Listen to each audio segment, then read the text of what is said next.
video listeners. Or Ryan. Apparently. Welcome, everybody. Settle right. I'm your host, with the least, Ryan Knightsey, and with me, as always, on this nighttime, this afternoon. It's going to be more nighttime, and then end up being more afternoon into the nighttime conversation with my co-host, Scotty Edwards. Scotty, how are you doing on this fine afternoon? After that opening, I can't ask for much more. You were so rattled every step of the way. Look, I'm locked into the morning routine. I woke up this morning and felt like I was missing something in my life. Yeah, you were missing some ring posts. Nah, I get it. Well, it was really funny because like your camera was like cloudy on my screen, so just like you were like it was really funny. But I can hear you, I can speak to you, you're moving, so we're all good. But thank you for that opening. As always, Ryan delivers on the openings. But yeah, we're here to talk about some stuff. That's pretty much it. Yeah, it looks like my internet is a little cloudy, so I think when I can hear you, that's what matters. Okay, great. When I get to like a good point where I'm queuing you up, I'll probably gonna drop off the call and drop back in. Oh, great. Yeah. But three fun topics to get to really today.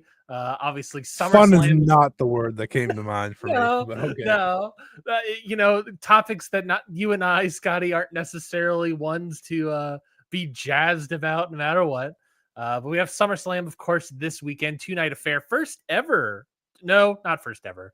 Was it first ever? Yeah, first ever 2-night SummerSlam. Yeah, because I keep saying like, man, one night SummerSlam stunk. What could 2 nights be? Well, we'll get to it. We'll also talk about, speaking of stinky poo-poo cards, TNA Slammiversary. I watched it because I'm an insane person. And it was, a historic moment, historic attendance for TNA. So it's certainly notable for them. But of course, it's also notable for the wrong reasons as well. So we'll talk about all of that a little bit more later in the show. But of course, we'll have to start off with none other than the passing of WWF legendary and extremely controversial man, Hulk Hogan, aka Terry Bollea. It was reported on Thursday morning by TMZ, I believe it's some 10, 11 a.m., something like that, that Hulk Hogan passed away at the age of 71 years old. The cause of death seemed to have been cardiac arrest, according to the report. Obviously, he showed up in Monday Night Raw January 6th this year, looking, fairly fine. Got booed out of the stadium, but looking fairly fine. Then he had some neck fusion surgery and complications after that in May. And then obviously here in July, I guess you could say his heart gave out and he went into cardiac arrest.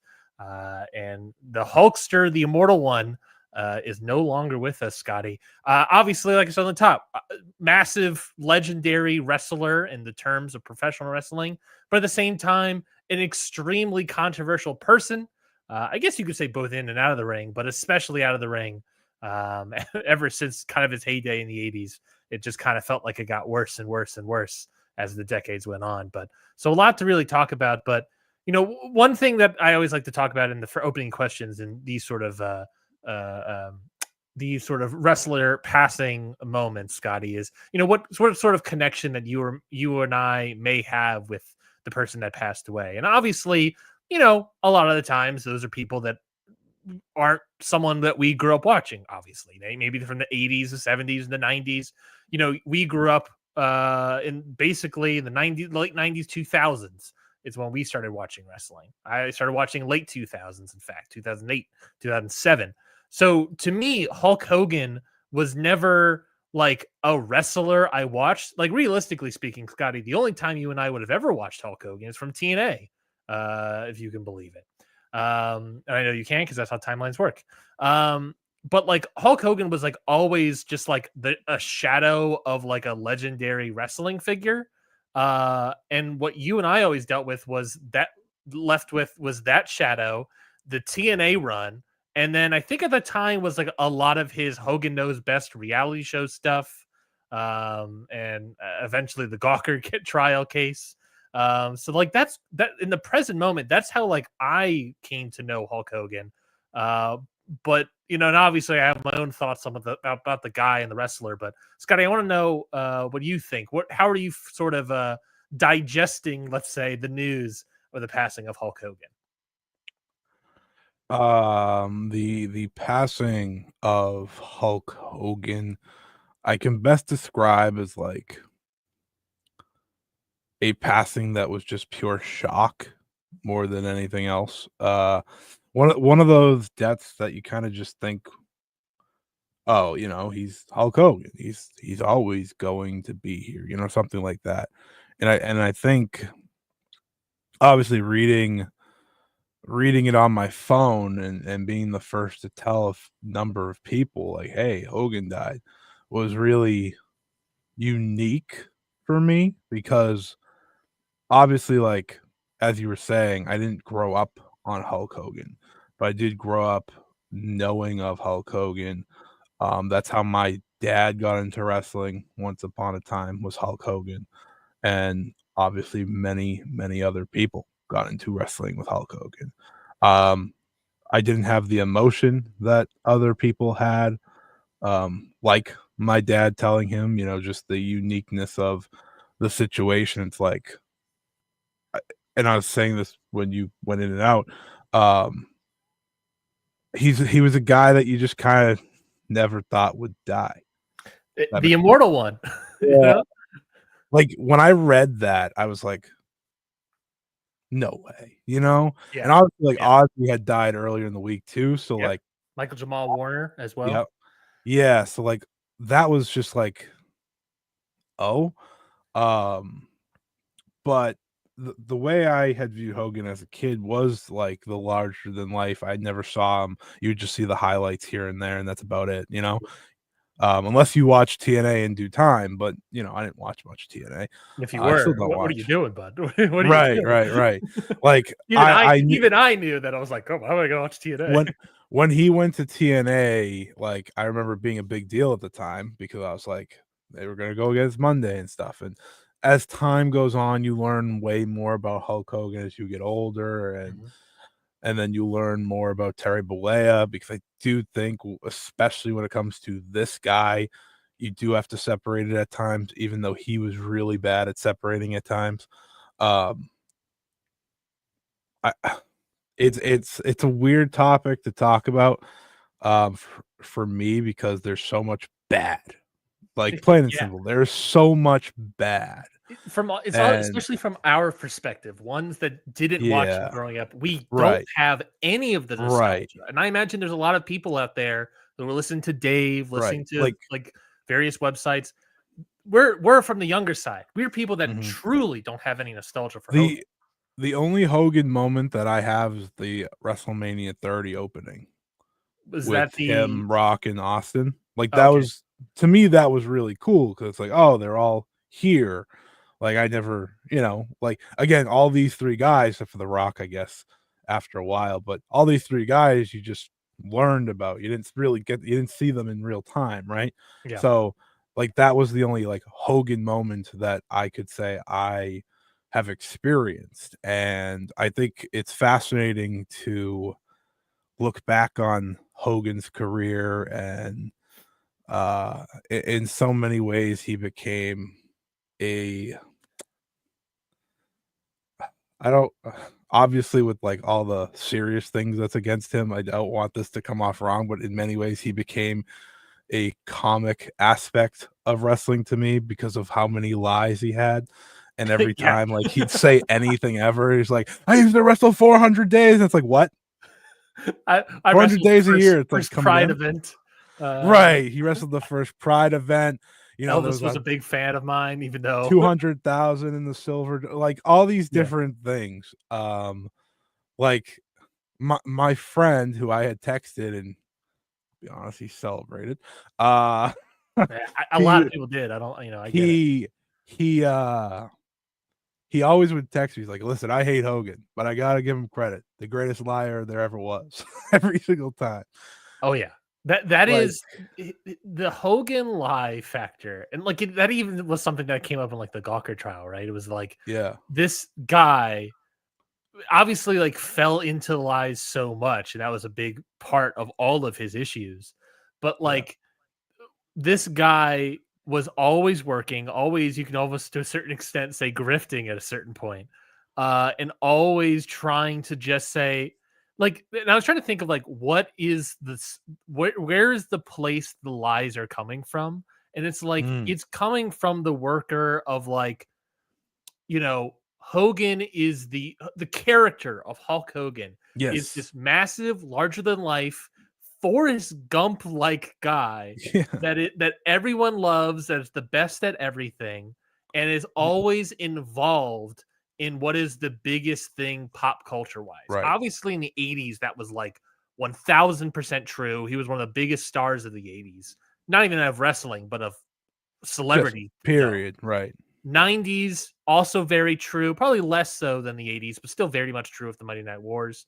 Uh, but then, continuing on, go staying relevant was always a Mhm. thing that he meant to do. It's something that like I feel like I brought up on the show, but I think about every once in a while, but how like wrestling to a certain extent is meant to appeal, and it works best when it's appealing to Yeah. pop culture, and works best when it's appealing to, you know, um, The you know, mainstream? Is the that what you mean? mainstream of it all, and that's That was something Hogan. that was Hogan. Yeah. He wanted to always I be that guy, and I do think, the best person that said it was actually Tony Schiavone on yeah, yeah, Collision. I thought he, like, nailed the identity of what Hulk Hogan was and is in so many words of a lot of people were like, "He saved wrestling," like, a lot of people this week were like, "He saved wrestling," or, "He, like, yeah. We can saved talk about wrestling," that.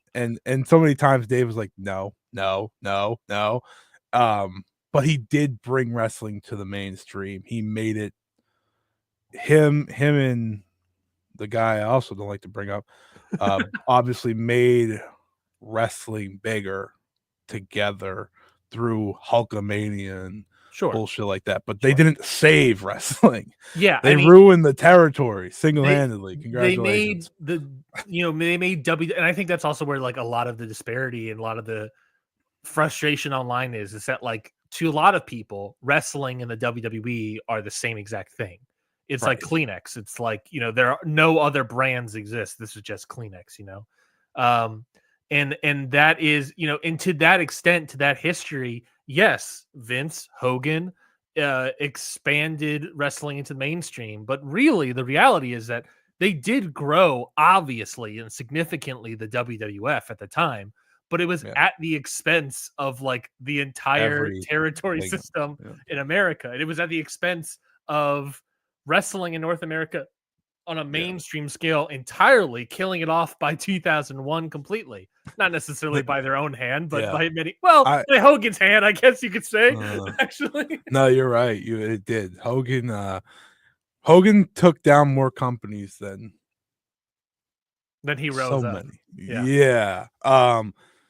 Yeah, I will say this I think I don't remember who said it, but someone on a WWE broadcast, so SmackDown, I'm sure, Sure. said like, "We wouldn't be here without him." It's like that's true because WWE would not be as big without Hulk Hogan. I'll give you that, but like Yeah. wrestling would be if that matters. Like wrestling would be fine. I Yeah. just like it's a different conversation. I don't know if it'd be fine, but it It's a would question. exist. It's a question of what level would it be at. I was listening Right. to the Voices of Wrestling flagship podcast because they always do like good obits. Yeah.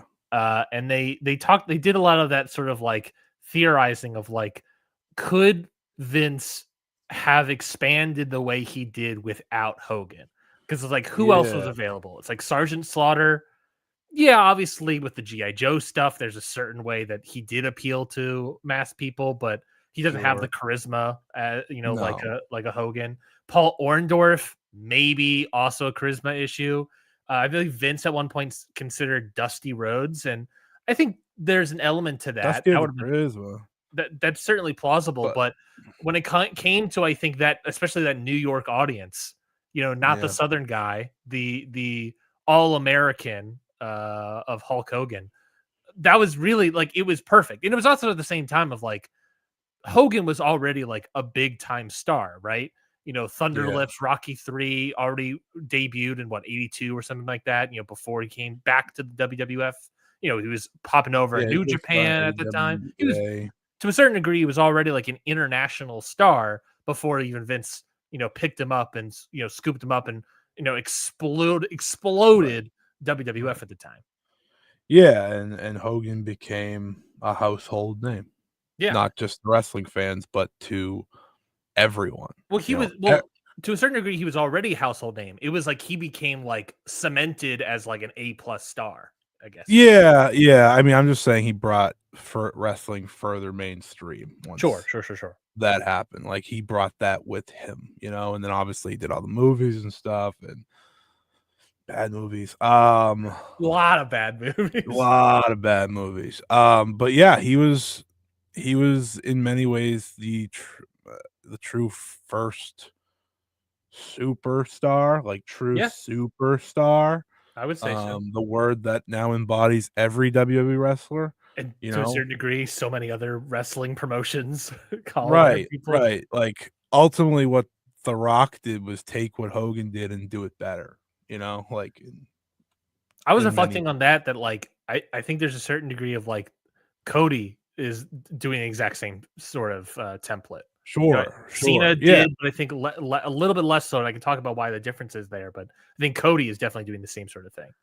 yeah, and I think it ultimately is fascinating, but I don't want to continuously talk about Hulk Hogan. We are about 17 minutes in here without talking about the bad of Hulk Hogan, or Yeah. more so Terry Bollea, if you want to separate the two, which, I think has been the difficulty maybe this week. Oh yeah. It's hard to separate the two for a guy that lived the gimmick Oh yeah. every minute Yeah. of every day. I remember when the Gawker trial was going on, and Yes. I'll never, because I was in high school at the time, and I'll never forget the line that, like, we talked about. He was like, "I'm Terry Bollea. Hulk Hogan's a man that fights for the rights of every man." I'm like, "What?" Yes. He said that, and I just never forget that line. It's like, interesting how you separate the two all of a sudden. I don't know the last time someone called you Terry Bollea publicly, besides this trial. Uh, I don't know what like outside of the trial, quote unquote, again, because like yeah. how often did we ever even see Terry Bollea? Like Well, this is a good point. it was always Hogan. It So was you wanna all hear what I even when said you to go my to like friend? Hogan's surf shop and go to his Yeah. restaurant, bar and grill, and he's there. I went to the Always Sur Hogan. I've been to his shop Really? once. Yeah, years ago. It's as Hulk Hogan as you can imagine. Mhm. Uh, it's just everything. It was a wrestling store essentially, so, like, that was unique for me when I was a kid. Obviously, I didn't really fully grasp what Hulk Hogan was at the time besides that, but I have been there. Been a long time, probably over a decade now. Anyways, that's not the point. I'm old is my point. Um, but to further on the when do we see Terry Bollea, I literally said to my friend the other day, just it popped in my mind. It was very unserious. I was like, when's the last time we saw the top of his head? Great point. It's a great point. Like, it's an absurd thing to bring up in all of this, but, like, the bandana, Mhm. the mustache, like, all of that was one, Yeah. Yeah. right? And that was I, just a thing that, like, made me think of, like, Jesse and I are how still finishing up season 2 of Andor. I like to imagine Hulk Hogan at a certain point became just like Luthen, where you would wake up every morning, put on a wig, put on a mustache, put on some rings, then put on a shirt, rip it open to reveal another shirt. Uh, he would rip open his nightgown to reveal a uh, shirt. yeah. That's at a certain point, I guess, I'm reflecting on the idea of like, when do we ever see Terry Bollea? I think that's like I never legitimately, saw him. well, I was going to say that, like, I think in terms of the public sphere, whenever he was making the choice, it was always Hogan. But the moments we saw Terry Bollea were all the moments that led to like the downfall of character, credibility, star, legend. True. career of Hulk Hogan. You could say the Gawker stuff, which stemmed from that sex tape of Bubba the Love Sponge, his wife, I believe, from the phone calls of his son Nick, saying various upsetting things regarding his views on black people in Carney speak, lest we forget the things he said about his daughter and marrying a black person and all these sort of things. To put it as as nice of a way I could say it, because he said a lot of horrendous things. Like, those were the moments that we saw Terry Bollea. You can even say that the moments we saw Terry Bollea was the aftermath of all that, where he goes to the back of the WWE roster, and when he's told to apologize, his apologies basically don't get caught.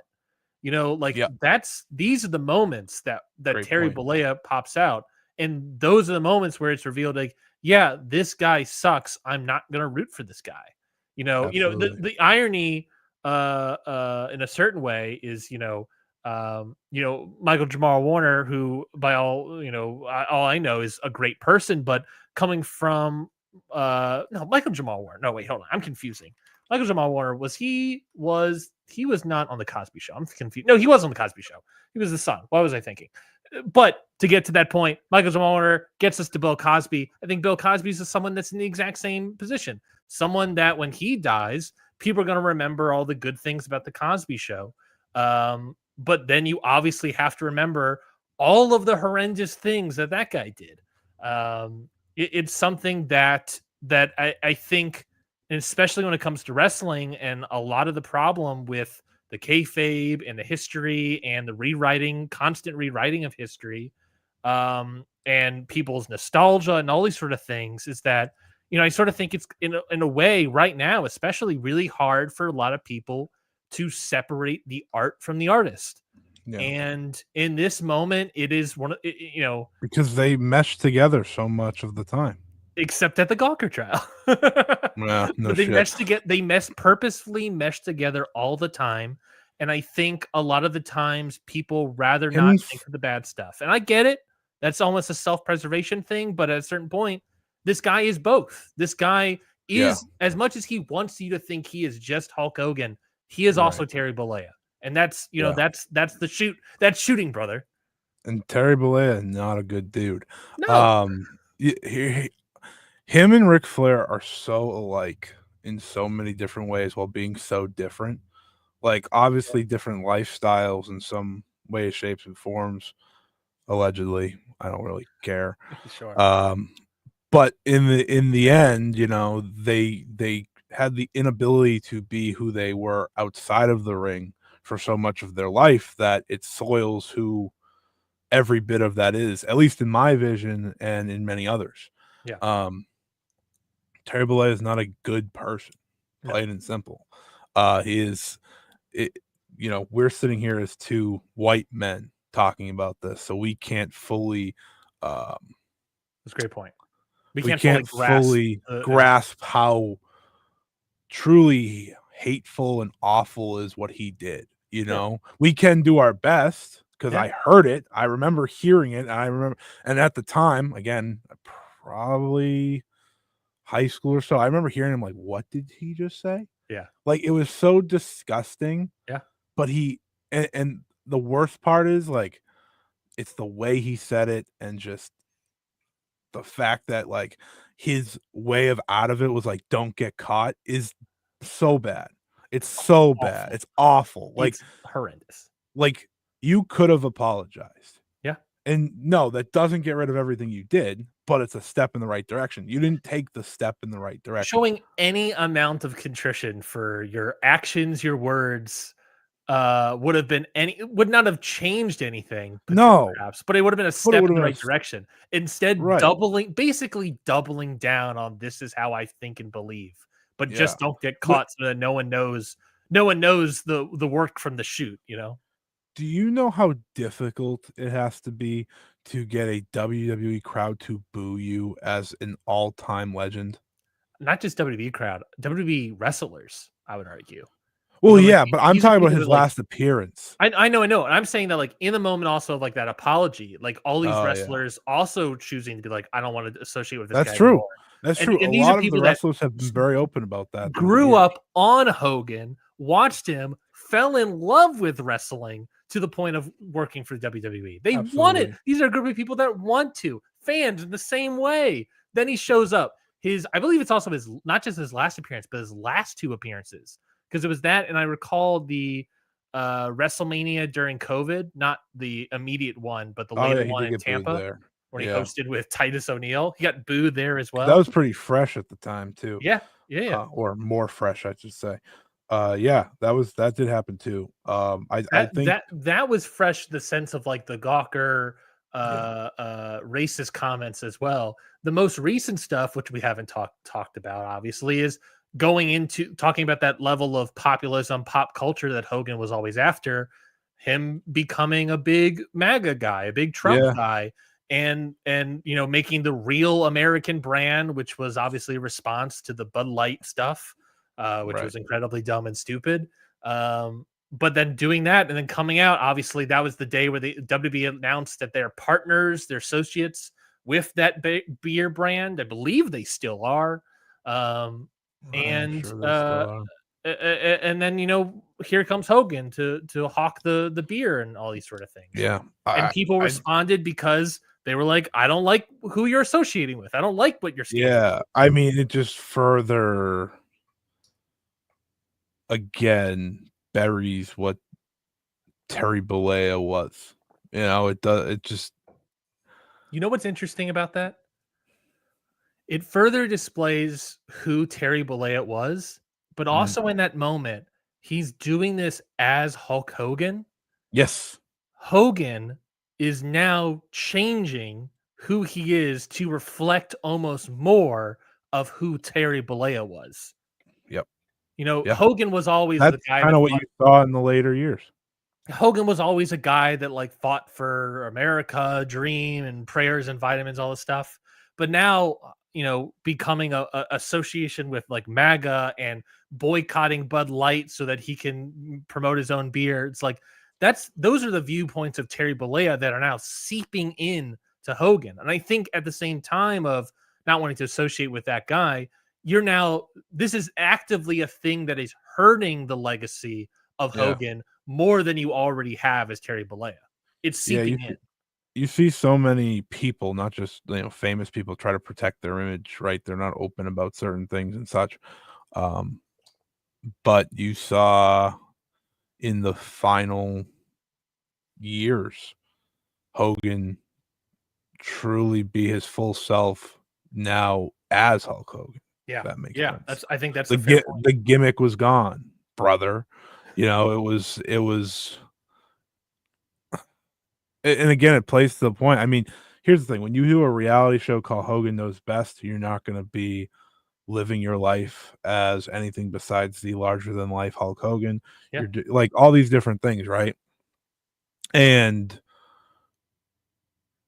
so much of his life got public in the last decade, 15 years, Mhm. that, he became someone that went from this celebrated larger than life guy to just a guy that no one wanted to hear from anymore. Yeah.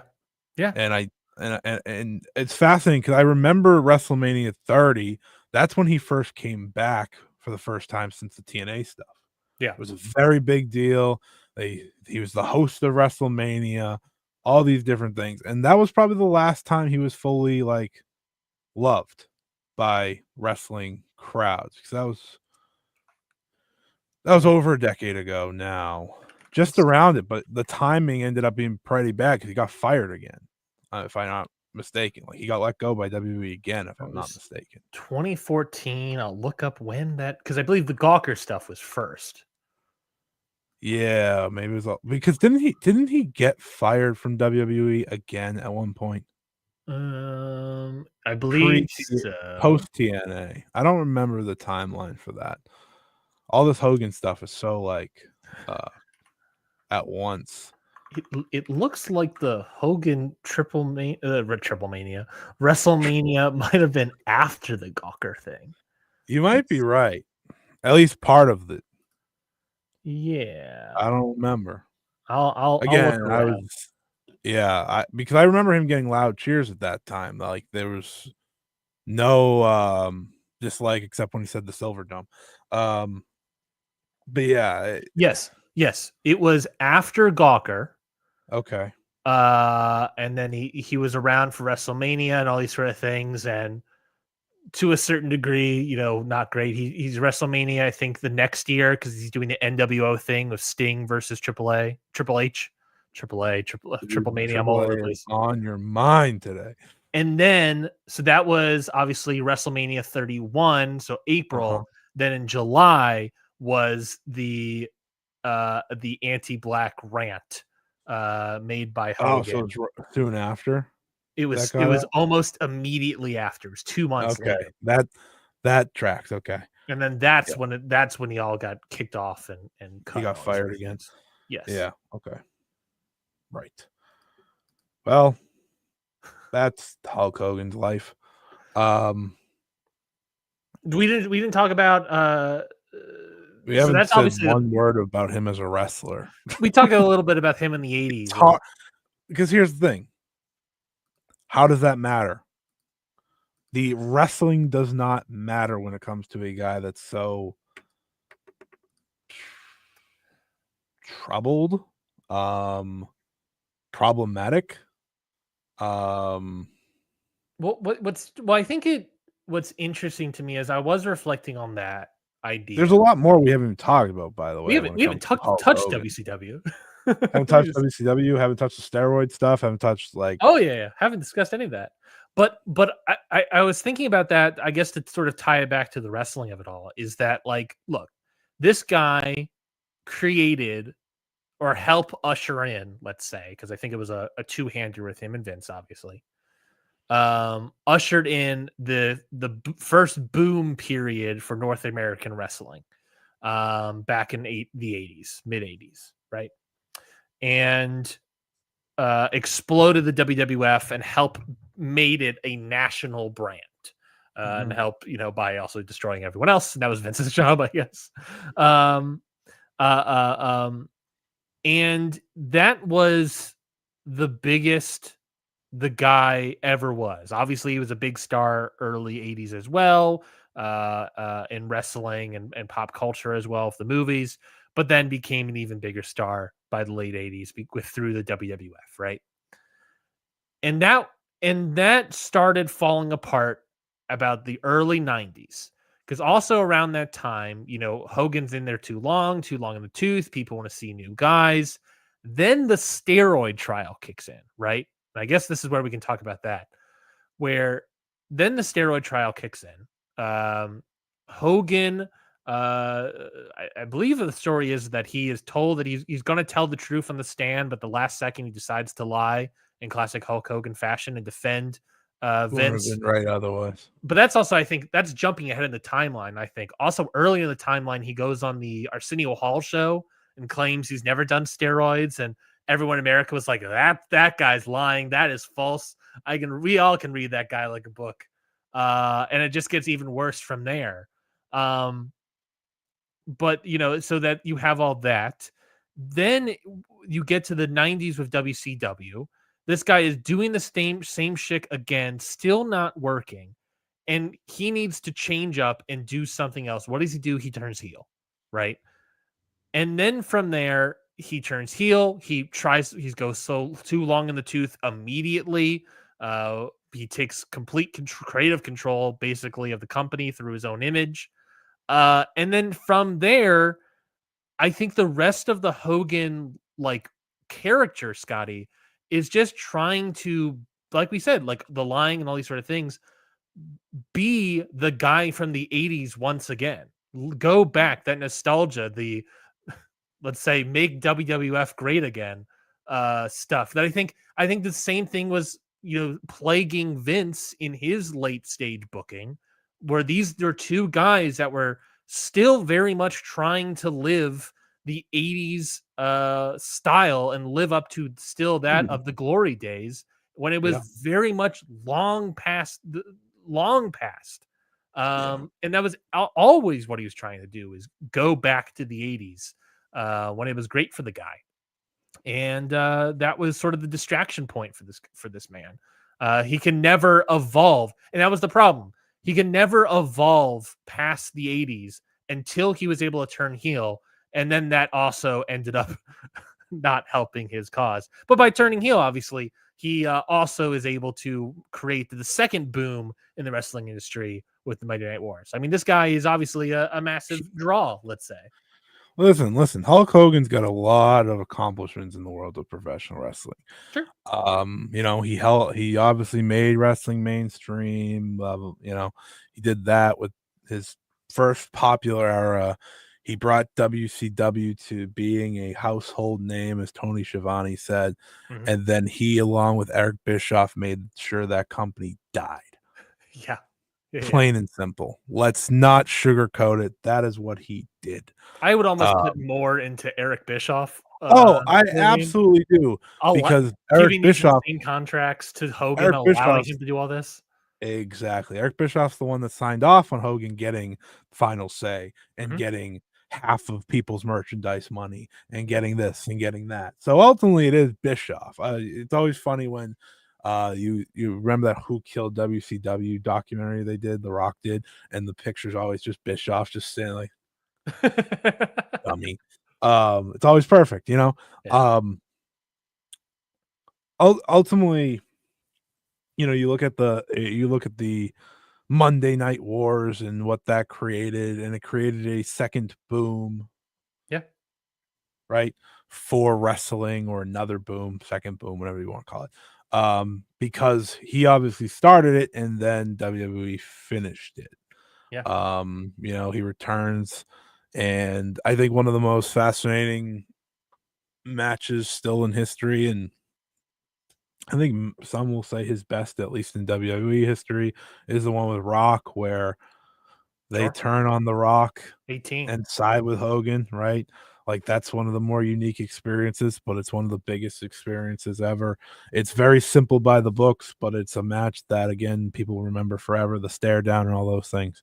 Yeah, it's hard to talk about like the wrestling career of Hulk Hogan at this point. Sure. Because of everything else he's done since the wrestling career of Hulk Hogan. Sure. But it would feel wrong to not bring it up. Yeah. At the end of the day, this is Hulk Hogan, the wrestler, one of the most famous. Like, if you asked a normal everyday person, what's your Mount Rushmore, Hulk Hogan's on it. I mean, not even Mount Rushmore. We probably asked them to name a wrestler, and that's true too. Like most people will probably The Rock. Him and The Rock as probably. Well. Yeah, those three are the. But then that's very true. Like he reached a level that few ever will in terms of wrestling popularity, right? Like, again, he broke through, and he was the first to break through, yada yada yada. But I really don't feel like celebrating Hulk Hogan and his accolades and all that, because it's not something that I think he earned. Let me ask you this, so that we can sort of separate Hogan a little bit. Terry Bollea, especially. Yeah. What do you think is his let's say as Hogan, right? Not a Terry Bollea, because that's as the Hulkster. As the Hulkster, because that's a whole, Terry Bollea adds a whole other aspect of things. Yes. What is the sort of lasting legacy, the ripple effects that his 80s, 90s, all these sort of things have on the present day industry? I'm sort of thinking, I was reflecting on that as well, because I was sort of thinking about, like, if you're looking at it from WWE's perspective as well, they were in a third wrestling boom, I would argue, right? With, it took so long, but once Cody popped over, and around the time also, ironically enough, Vince leaving, you started getting this third wrestling boom popping off with Cody Rhodes. I was just sort of thinking about, like, how how we compare this, how we look at the ripple effects of what Hogan's done and how it could be seen and mirrored, and are there any Yeah. lessons to learn from him from the 80s and the 90s, He created the babyface blueprint. Yeah. I think that's there were baby faces before him, obviously, like there were baby faces after him, but I think he created the blueprint for what a top star in a lot of people's minds I was gonna is say supposed at to least the be. WWE, vision Right? of things. You look at every top star since then. The only one that's gone really away from what the Hogan blueprint is was Stone Cold Steve Austin. Yeah, sure. Yeah. Everyone else follows the blue, the blue chip baby face, white meat baby face, right? John Cena is a reincarnated, altered version of what Hogan was, right? I'm here for the kids. I got all these colorful t-shirts, all these different things, right? Roman didn't ever get there in that role, right? He just never did. Roman was a guy that They tried to do both with him. They they tried to do Hogan and Austin in many ways, and he sure. just wasn't that. Yeah, I think that's a great point, is that I think especially starting with Cena, it became let's put the Hogan costume on him. Yeah. When I got to Roman, let's put the Hogan costume on him. Does not fit at all. Cena one really did, obviously really did, Yeah. worked really well. Not Now to it's the a level of Cena like, costume to many people, what's funny that? enough. Now Cena made it his own, so now people are like, now you put it on the Cena costume when that's what people say Cody is. But I ultimately it goes back to Hogan. I think Cena definitely makes it his own, is able to develop into his own thing. Cody, I think, is more Hogan than people realize. And obviously You're the right. bleach blonde hair isn't helping his case. But I think, when you look at what you're talking about, that WWE template of what a baby face is, it's so much more Cody than it is Cena. I mean, granted, Cena was more military coded, and especially, Cena as a military coded wrestler, especially earlier in his career, a lot of that is based off the sort of not backlash, but let's say the ripple effects of 9/11, right? And in the Iraq War and all these sort of things. That was Cena to a certain degree, Scotty, especially early on, is like, what if we went with Sergeant Slaughter first? And then after a while, let's put the Hogan costume Yeah, on Cena. that's funny, but kind of true. Cody, on the Yeah. other hand, he is was it American made whiskey or whatever? He's got the Yeah. bleach blonde hair, the blue eyes. He's got this sort of the red, white, and blue robe, Now gold getting movie attire. roles, The ultimate baby face, the like obviously Americana aspect of it. the extreme Americana aspect of all him, obviously in a more modern sense.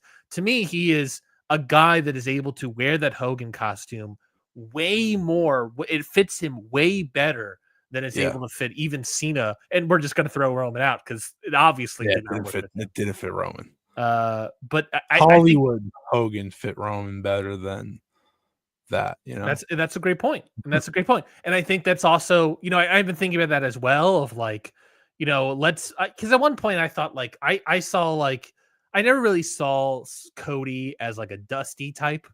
I Sure. always sort of saw him as like a Ric Flair kind of guy for some reason in my brain.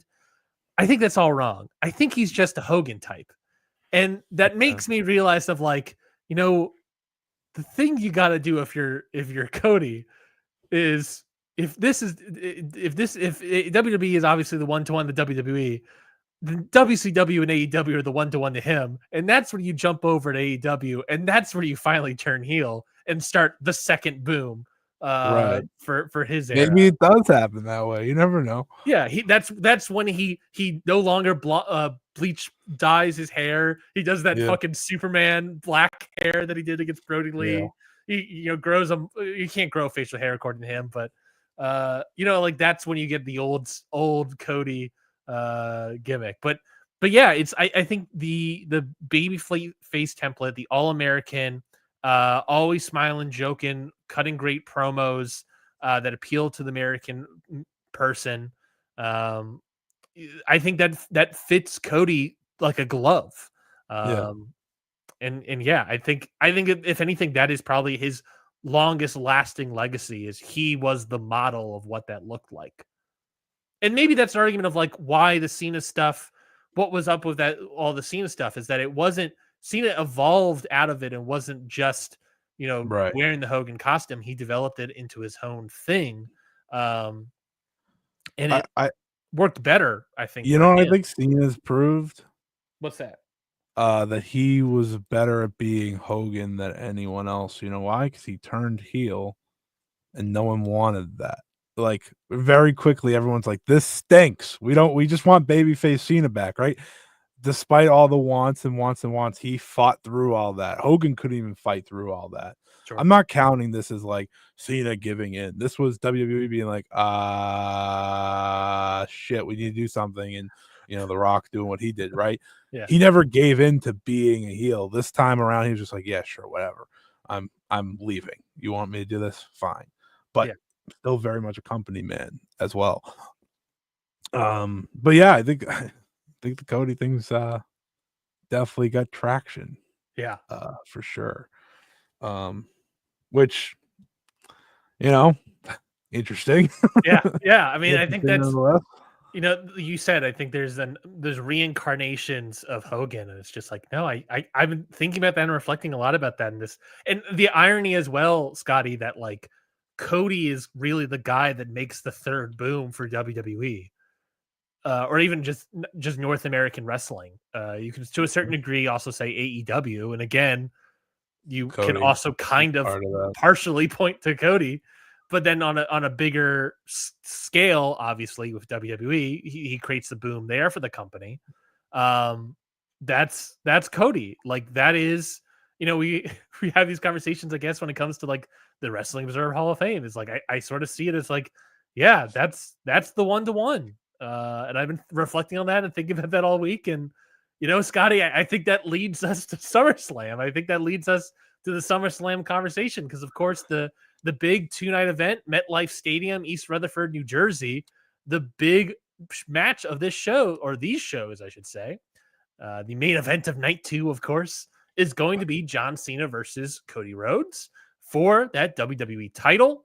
And we can say that this is, and I think, this will lead me into my preview, or what my thoughts are of this match, Scotty, is that, the sort of Cena, which I think to a certain degree, I think you might agree with me, Cena is also a different template on a babyface than Hogan was. Yeah, absolutely. There's Like I maybe said, he made it his own. He no longer was that.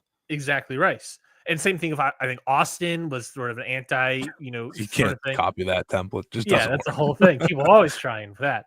But I think that's what made, to me at least, we talked about in our preview for at WrestleMania, what made that match so interesting was that it did feel the two biggest stars. This was a bigger babyface than Cena that allowed Cena to be able to turn heel for these moments. We talked about at the time. That's how big of a babyface, how big of a star Cody was. Yeah. And that's what made that match so interesting. Here we are, months later, and I, Scotty, don't care about this match at all, because everything since then, since the match, since the bell rang, has kind of been stinky regarding the Cena heel turn, and I'm not really excited for this match. No, me either.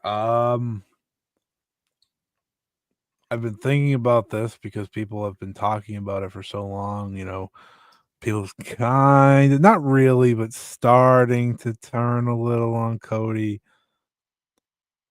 And I have nothing backing this idea up, but because we've talked about it.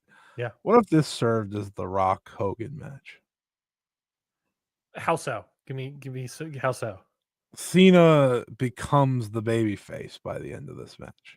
Because the way they're telling this story, because I saw like one thing where people were trying to sell the idea of like them switching roles. I really did not understand what they were talking about. They just had them side by side on camera. I was like, I don't know what the hell that means, but okay.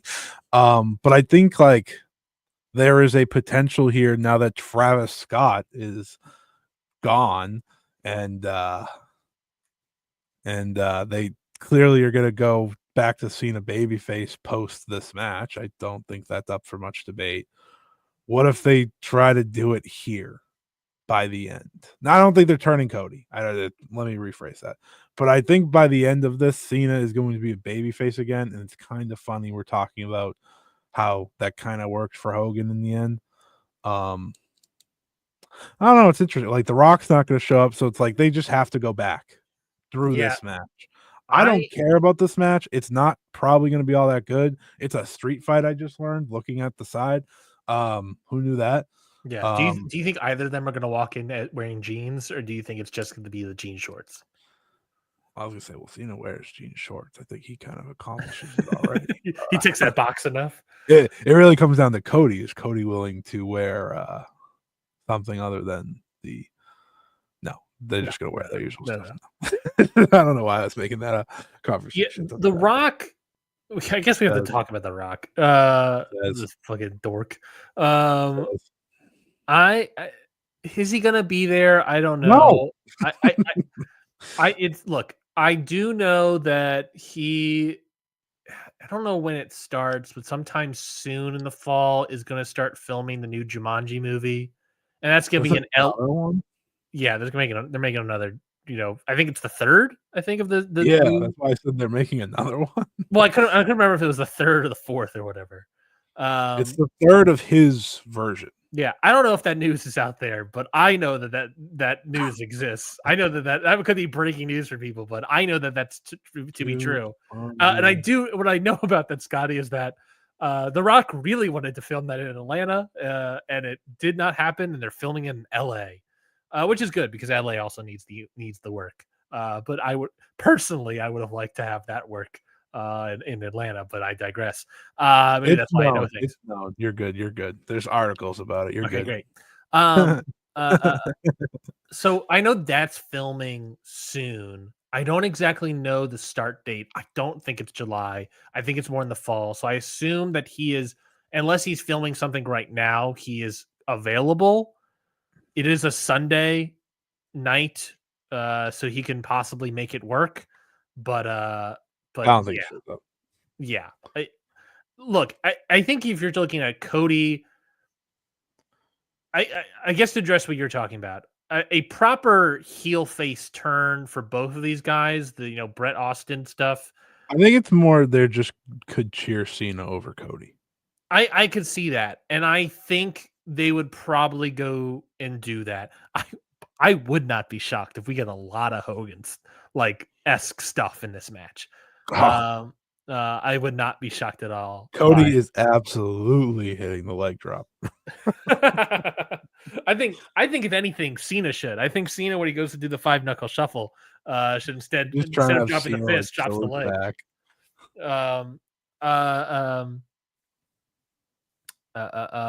trying to think if it was a street fight, if there's anything underneath the ring that they could use that would be in Hogan tribute, but I mean, you know what we're gonna talk about? Fucking Cody has the weight belt like Hogan. That is also true.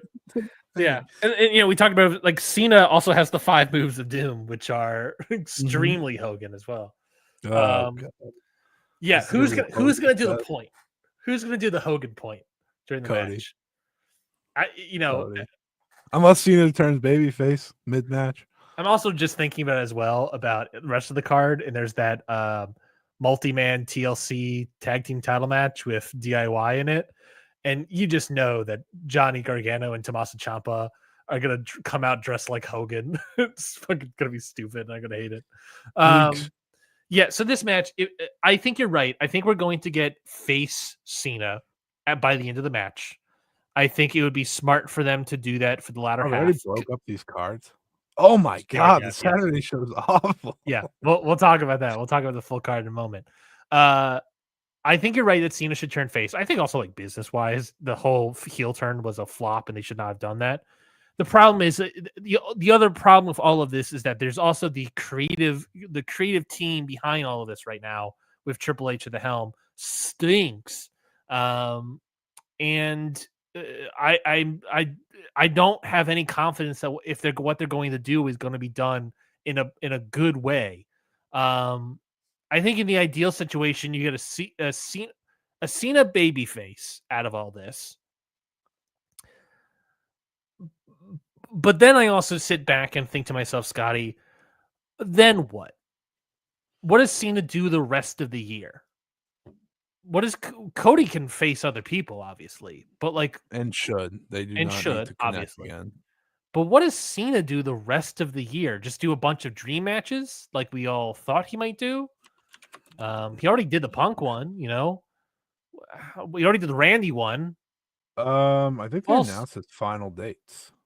who else would even be a dream match that they could do? Roman, I guess. Is that a dream match right now anymore? They've already I done it. mean, no. They did it when Cena was able to work. Them standing in the ring together, I guess. All right.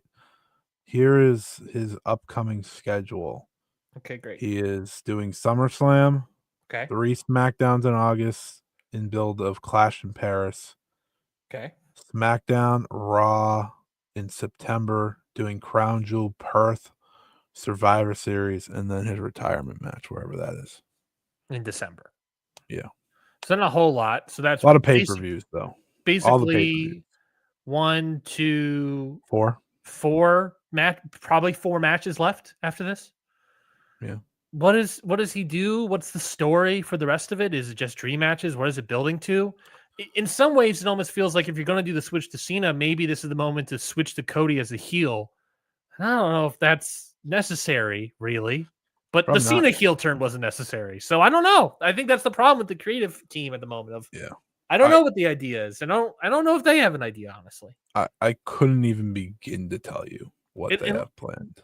Based on how the story started, Scotty, it only makes sense for Cena's last match at this point, especially if he's turning heel, to face The Rock at the end of this. Yeah, I'm sure he's not. Yeah, me too. Because at that point, I know for a fact that The Rock is definitely filming Jumanji. The thing is, he's done everything already, right? He did Punk, he did Orton, he's done Cody. Mm-hmm. Feels like that's all the checks. Yeah, I don't know. Don't think there's much else there.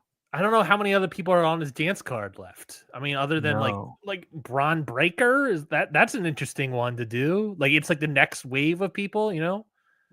Grande Americana, maybe. Styles, that could be fun. They did have a rivalry. Joe Hendry. Yeah, I don't know. Who gives a shit? Oh God, no. Joe Hendry. Maybe that's the dream matches. He does a match of Joe Hendry. He does a match of Vikingo. John Cena versus Vikingo. God, that would be awful. I don't. Yeah, I just don't know what is next. And the only thing that can make me think we can set up more stuff and would ultimately also make a trilogy, Scotty, would be Cody turns heel, Cena turns face. We do Austin Brett. They both turn during this match.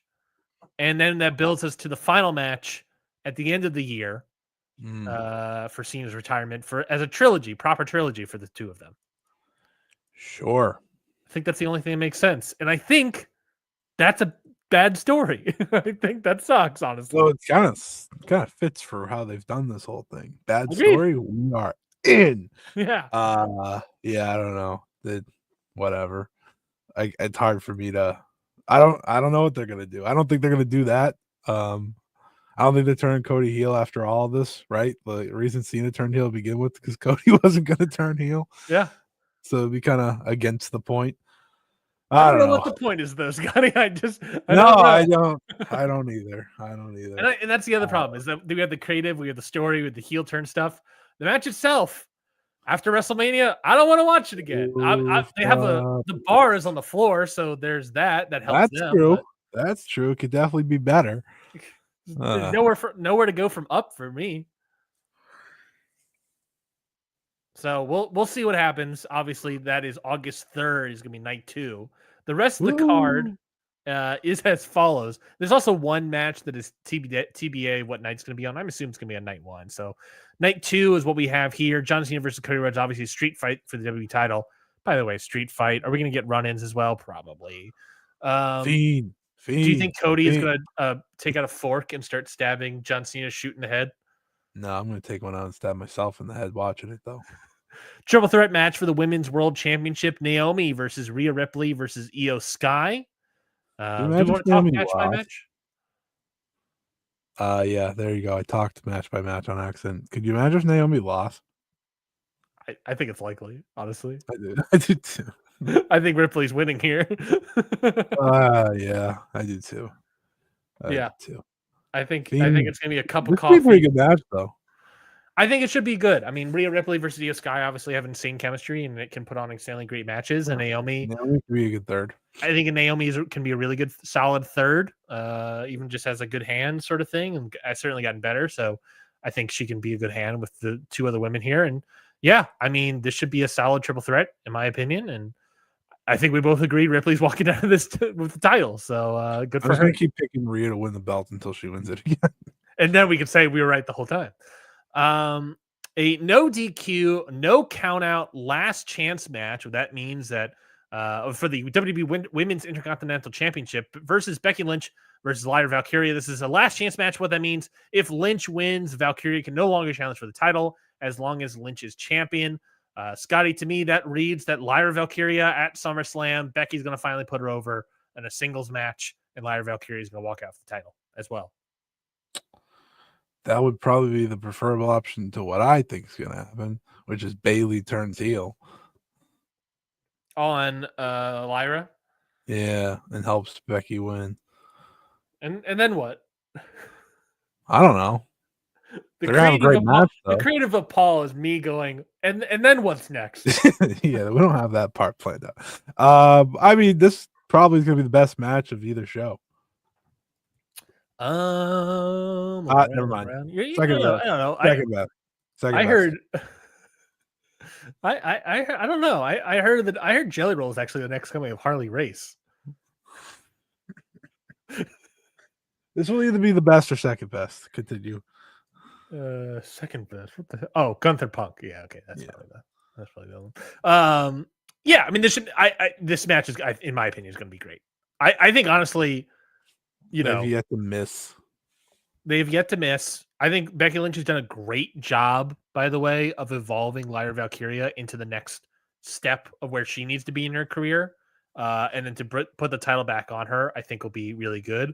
To a certain degree, you almost don't want Lyra to win because I think Lyra can now be slotted up into the world title picture. But I get it. That's a little clogged up. Now you got 3 people in there. So I think you can have Lyra go here, have some solid challengers. Then eventually by WrestleMania of next year, she's to me a possible Royal Rumble winner at this rate, and it could potentially challenge for the title at WrestleMania next year. But I think that's also how this presumed second reign could work out for her. Yeah. Fiend. Next. U.S. title match in a steel cage. Solo Sikoa versus Jacob Fatu. All right. The problem with these steel cage matches is, yes. But that what they originally meant to do was you keep out everyone else from getting in. And now is them climbing in. Yes. Yeah. Now steel cage matches in WWE obviously are just ideas of a story point to create this idea of keeping out everyone so that we can immediately get rid of that and just have all of Tala Tonga climb the cage and Tonga Loa and everybody else to climb the cage. There's nothing I dread more than when I read steel cage in a WWE match. Yeah, it's just like it's gonna stink. Which WWE stipulation sucks more, steel cage or ladder? Steel cage. Yeah. Ladder has a better chance of being entertaining. Yes, I think ladder also has ladder. What annoys me about the ladder is obviously the crowd more so than anything. Sure. The production of a steel cage match, the producing of it, match structure of it, is more annoying. Yeah, absolutely, and defeats the purpose of steel cages. Do you think just Solo Sikoa is going to win, retain the title because of all these interferences? Probably. Yeah, I think that makes sense. Because at the same time, you can also have Jacob Fatu lose. Let's say Cody Rhodes wins earlier in the night or later in the night. Jacob Fatu versus Cody Rhodes. See, Pretty good. I'm not upset with that. Not upset with that at all. And then also on night 2, WWE Intercontinental Championship, Dominic Mysterio versus AJ Styles. What do you think about Soon to be Triple A Mega Champion Dominic Mysterio. Thank you very much. What a legacy for that title. There's so much aura on that guy holding that belt. I don't know what you're talking about. Yeah. This is sure, why not? It feels like a way to also like take a title off of Dominic to then belt him up with the mega title. Yeah, I'll actually be upset if he doesn't win that match. I fully expect him to win that match. Now that it's airing on YouTube, I'm gonna have to see it. We're gonna talk about it. It's later this month in August. Yeah, like it's really funny. It's not because like obviously it sucks, but like it's really funny that WWE owns Triple A because they were just like WWE. Yeah. Yeah. So it's like in many ways I don't feel any difference. Like when I see things happen, it's like, oh yeah, that makes sense. It's like, oh right, WWE owns them. How about that? Mm-hmm. Like you could have just imagined a partnership where all these guys were there. You see Dominic's pop? Yeah. I saw it. Triple H tweeted it. Of course I saw it. Dominic got the pop, dude. It's crazy. It's so dumb. It's so dumb. So but yeah, when is that show? Vikingo gets booed out of the building. Dominic's the same. Also, Grande Americano got cheered too. It's just like Kingo. Oh god, my guy used to be somebody. Yeah, that's airing in 2 weeks on a Saturday, the 16th. So in 3 weeks on Ring Plus Radio, we'll be discussing Triple A's Triple Mario. Yeah, so get excited for that. I guess. Yeah, I think AJ's winning. Is my guess. Sure, why not? Take it over to TNA. Let's look at the real card now, baby. Defend the belt against Kazarian, like what I all imagined. I'm going to say this one. Yeah, that's night 2. That's I think that's a good enough thing. I think the 2 women's matches are exciting. Easily the better card. I assume this might be. Oh, actually, no. This also might be on night 2 because I'm looking at it 6 to 5. So I imagine the 5-1 will probably have also this. The 6-pack TLC match for the WWE Tag Team titles. This has the champions Wyatt 6, Dexter Lumis and Joe Gacy versus Andrade and Phoenix versus DIY versus Fraxium versus Motor City Machine Guns versus the Street Profits. 12 people in a TLC match sounds like an absolute nightmare. Agreed. I think this is going to be overbooked. It's going to be all over the place. I don't think this will have the fluidity to really like showcase and have cool spots. It's just going to be a lot of nonsense, I suspect. Let's see. There's a lot of good wrestlers in this match. There are. I mean, I think Motor City Machine Guns, obviously. Phoenix, Andrade have been doing a good. Fraxium. Johnny Gargano's going to drop the leg on Joe Gacy. Well, no. I mean, no. Well, obviously, if you're going to do a real Hogan tribute, you got to drop the leg on never mind. Never mind. Pick your poison, I guess. Anyways. Oh my god. He's gonna drop the leg on Joe Gacy, drop the bomb on Joe Gacy. Yeah, I mean, who's gonna win here? I don't fucking know, Who dude. gives a shit, dude? And look, this is everyone in the SmackDown tag division, a pretty solid division, other than the Wyatt 6. But which are the champions, by the way. Who are the champions? I suspect they're gonna lose, and we're gonna belt up someone else. But I think I've also said we're gonna belt up someone else in every single match except for Jacob Fatu. I kind of think we're gonna have the Wyatt 6 walk out of this match with the belts. I like our WWE previews now. We're like, who gives a shit, man? I think they, to a certain extent, they've always been that way. Yeah, but it's extra now. Yeah, because like now they aren't doing booming business as much. They're not as hot anymore. So now we can just be like, who the fuck cares, man? yeah. Yeah.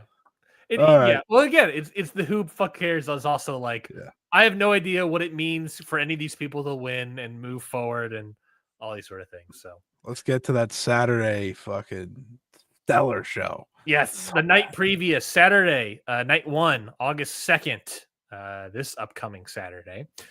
We have various matches on here. Singles match, sure do.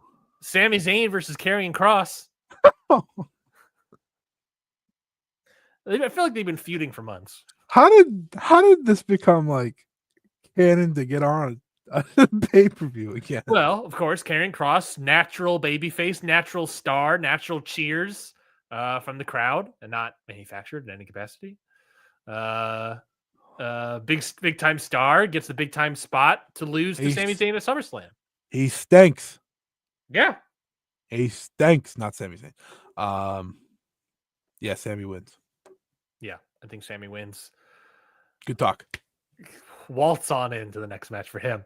Tag match: Roman Reigns and Jey Uso versus Braun Breaker and Bronson Reed. I have to imagine, whether or not the injuries are real, Scotty. I have to imagine Seth Rollins would have been here in some capacity, but he's not. And let's say the injury is fake or whatever it is. I think Seth Rollins is going to be involved in this match in some capacity. They obviously want to do Roman versus Seth next. I have been reflecting on Roman versus Seth, Scotty, and I want you to hear this take real quickly. Is the feud more Roman versus Seth or Roman versus Paul Heyman? It's Roman versus Paul Heyman. Because that's really the betrayal. And if you're looking at it like that also feels like a Hogan thing, which, by the way, another lasting legacy is the Roman Reigns booking style.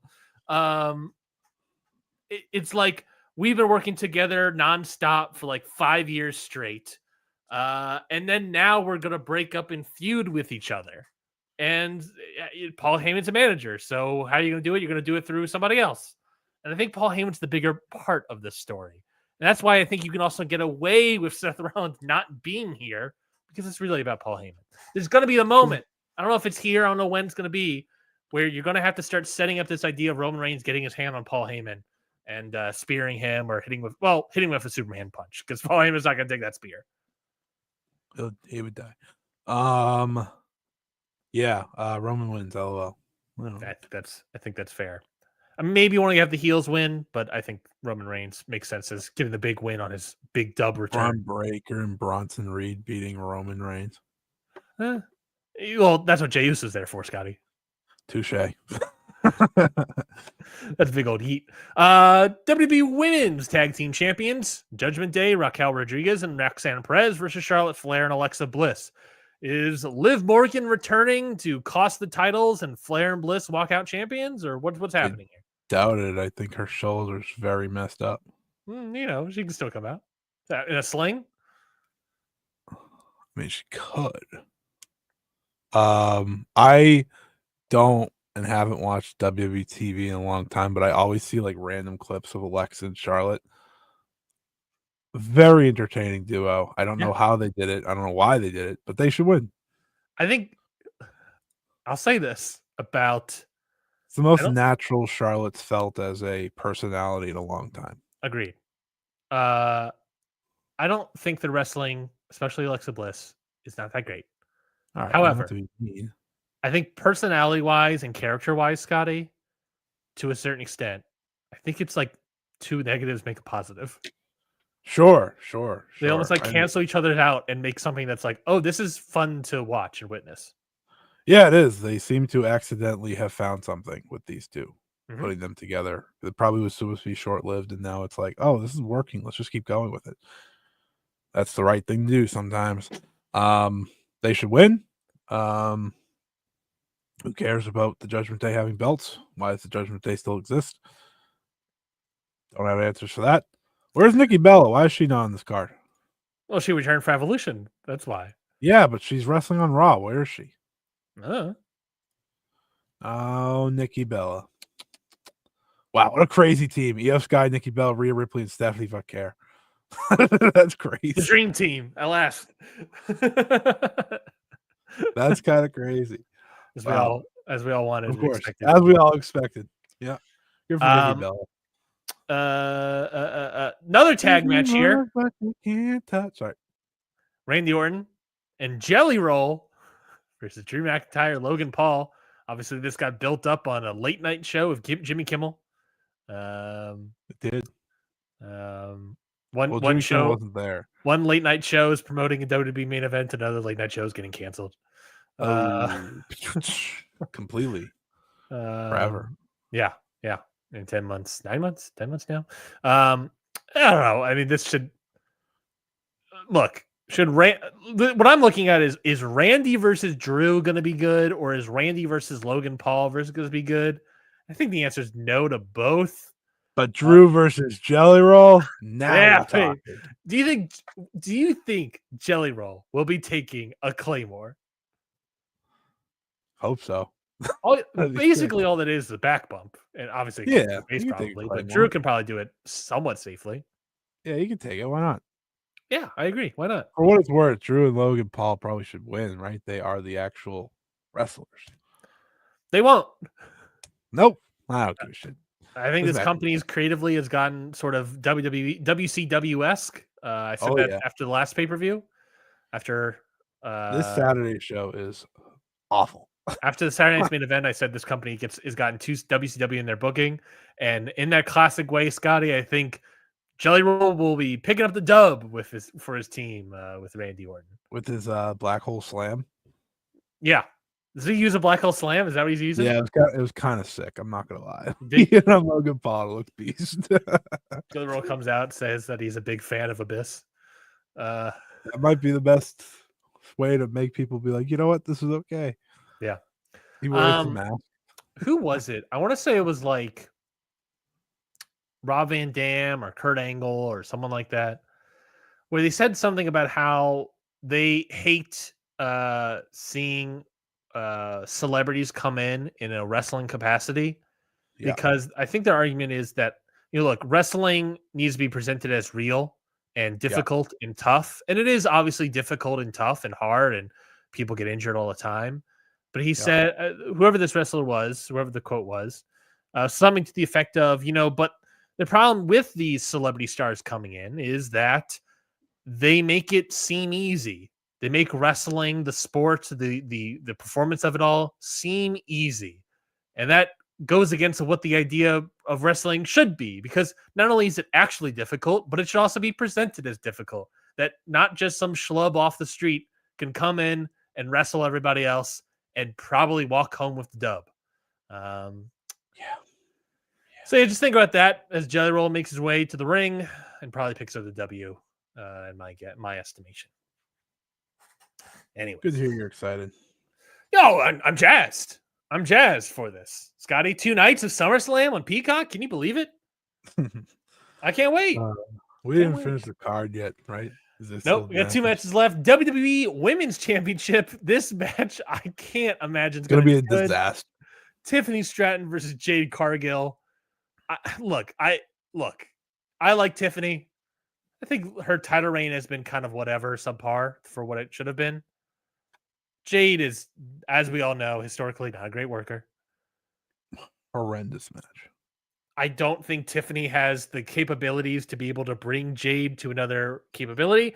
That being said, someone of Tiffany's ilk of super athletic and strong, almost similar in body and build to me, Scotty, as sort of a Chris Stat, I think who has in the past had a really fun, great match with Jade Cargill. I mean, not great, but a really good match with Jade Cargill. I'm saying there's a chance that this match could be well done. The good news is Naomi's going to cash it, so it'll be fine. It's got to get bad news for you. Yes. She already cashed in her Money in the Bank briefcase at the last pay-per-view. But there's no way the story played to her cashing in here. No, it was a swerve, you see. It was a swerve. Oh, like Strickland?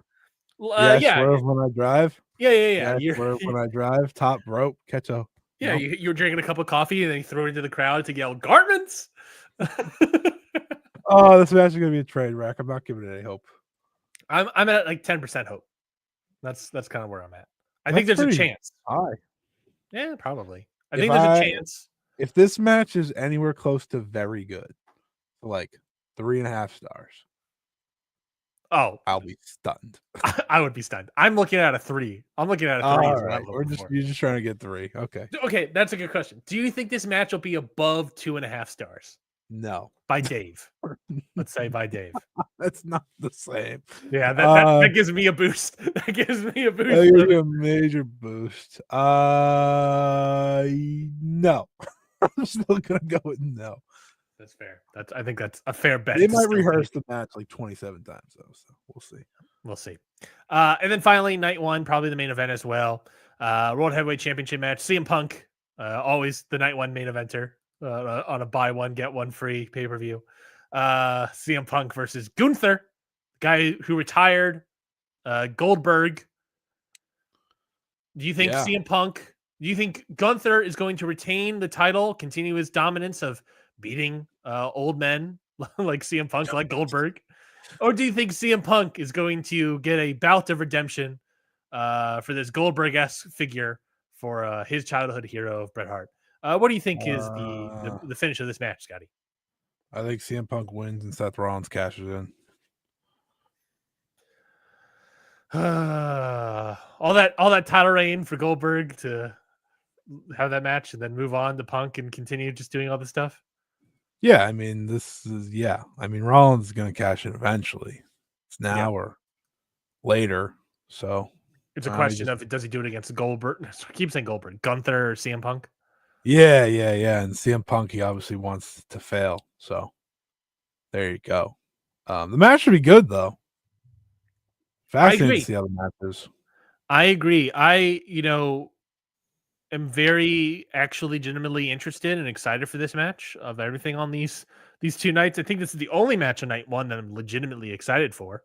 Everything else I care less about. Night 2, I mean, I think there's more interest for me, but I think these are 2 guys that can still very much go.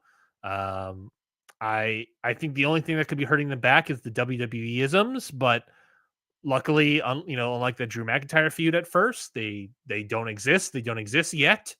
They could spin this off into more of a story, more of a feud, and you can play into that injury angle if it's real or not, and push off until the 3rd match where Punk finally wins. Sure. So I think that's plausible.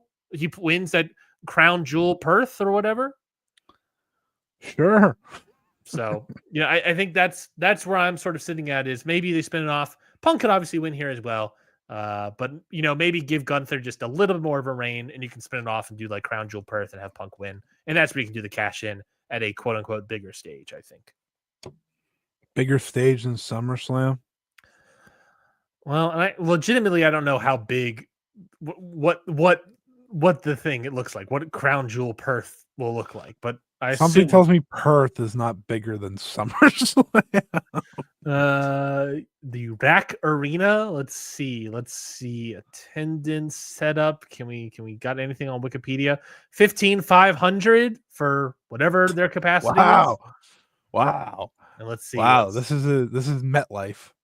MetLife Stadium. What is that going to be? A capacity of roughly. Obviously, you don't have the wrestling thing, but capacity of 82,500.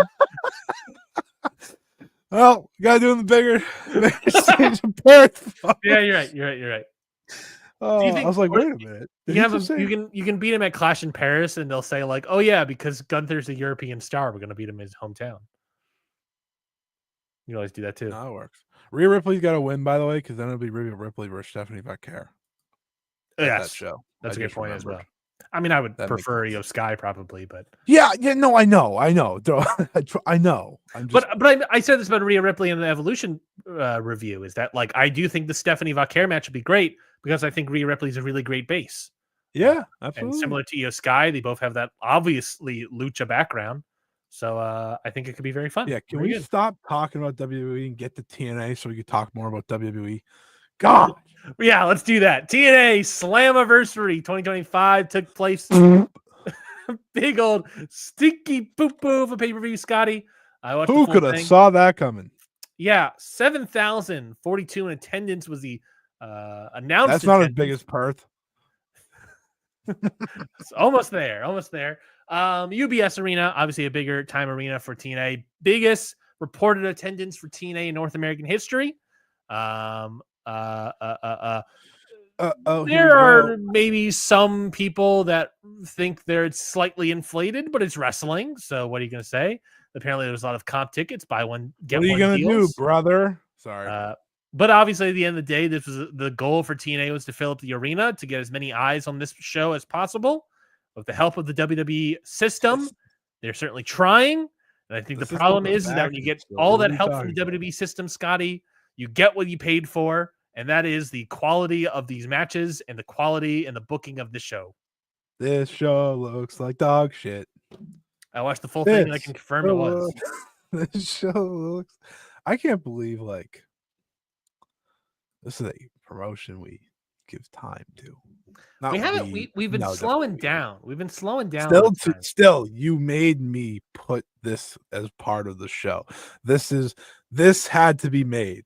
I had to put TNA on this because it was one of the 3 things we were talking about. By the way, Scotty, how often do we have only WWE wrestlers on our? I don't know, but I didn't like it when I was making it, brother. I guess WrestleMania probably, but even then we probably did WrestleMania weekend. Like, yeah, this one I was like, it's all WWE people. I don't know what to do. I couldn't. Sorry. There was nothing I could add. I was like, TNA doesn't have anyone.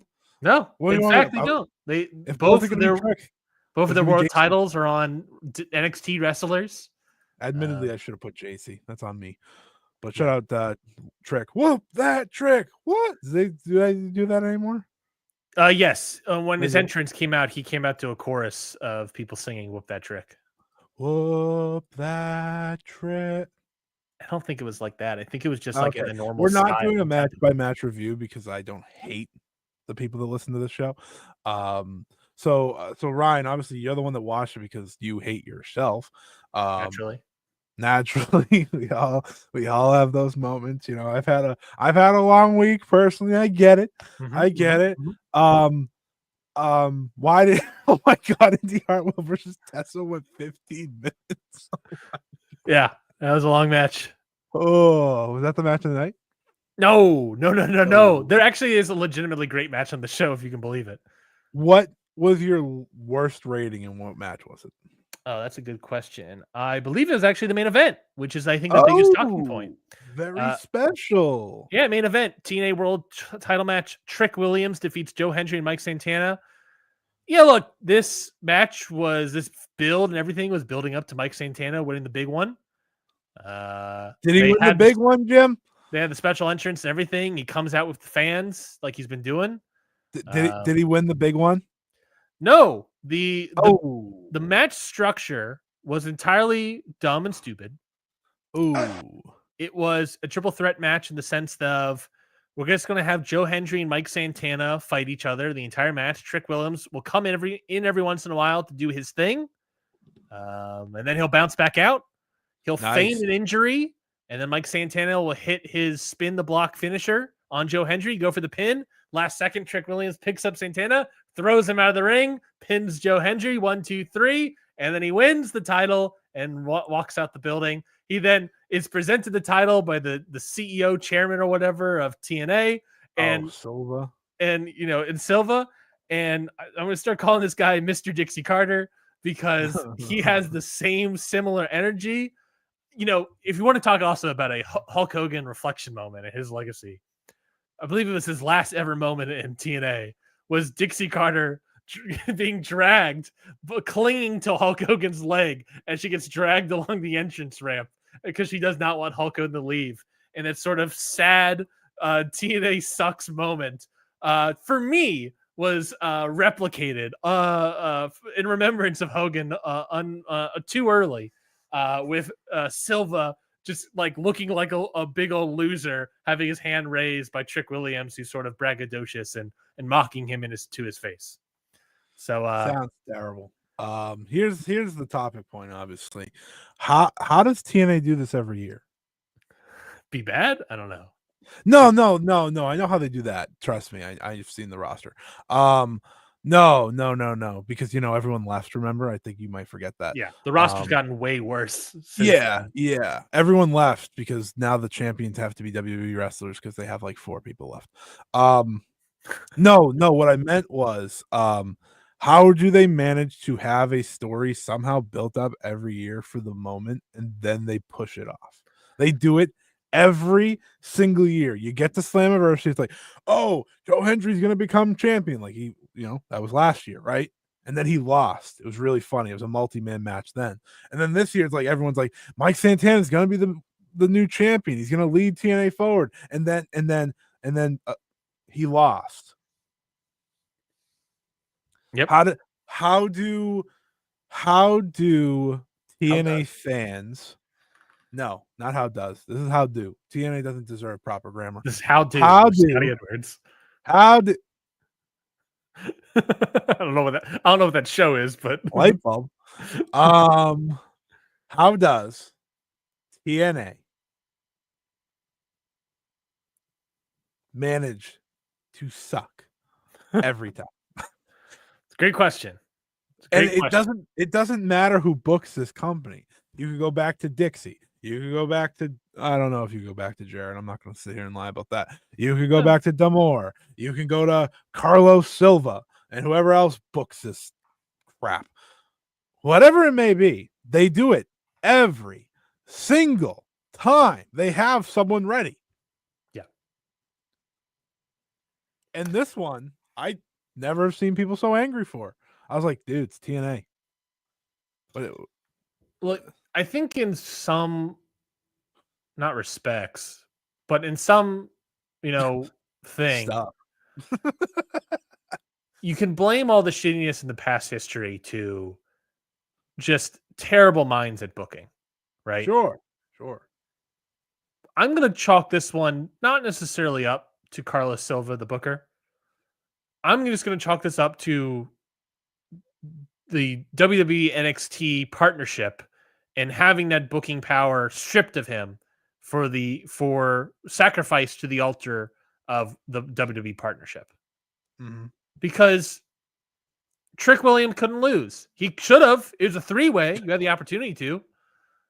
But no, WWE has chosen that they want to do that, and TNA is forced, and it was showcased in that closing bit with Silva, to tell this story instead of that everyone here is a loser.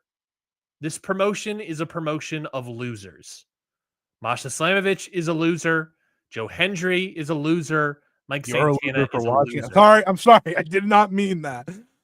It slipped. I'm just kidding. No, you're not. You did.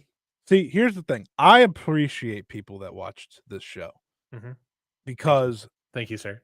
I'm a monolith. Because one, real wrestling fan. My favorite Ryan psychology is he needs to see bad wrestling to appreciate the good wrestling all the more. So when TNA gets that dog shit ready to go, he's just like, give it to me. Yeah, let's eat up my slop. I'm a little piggy boy that wants to eat up his TNA slop.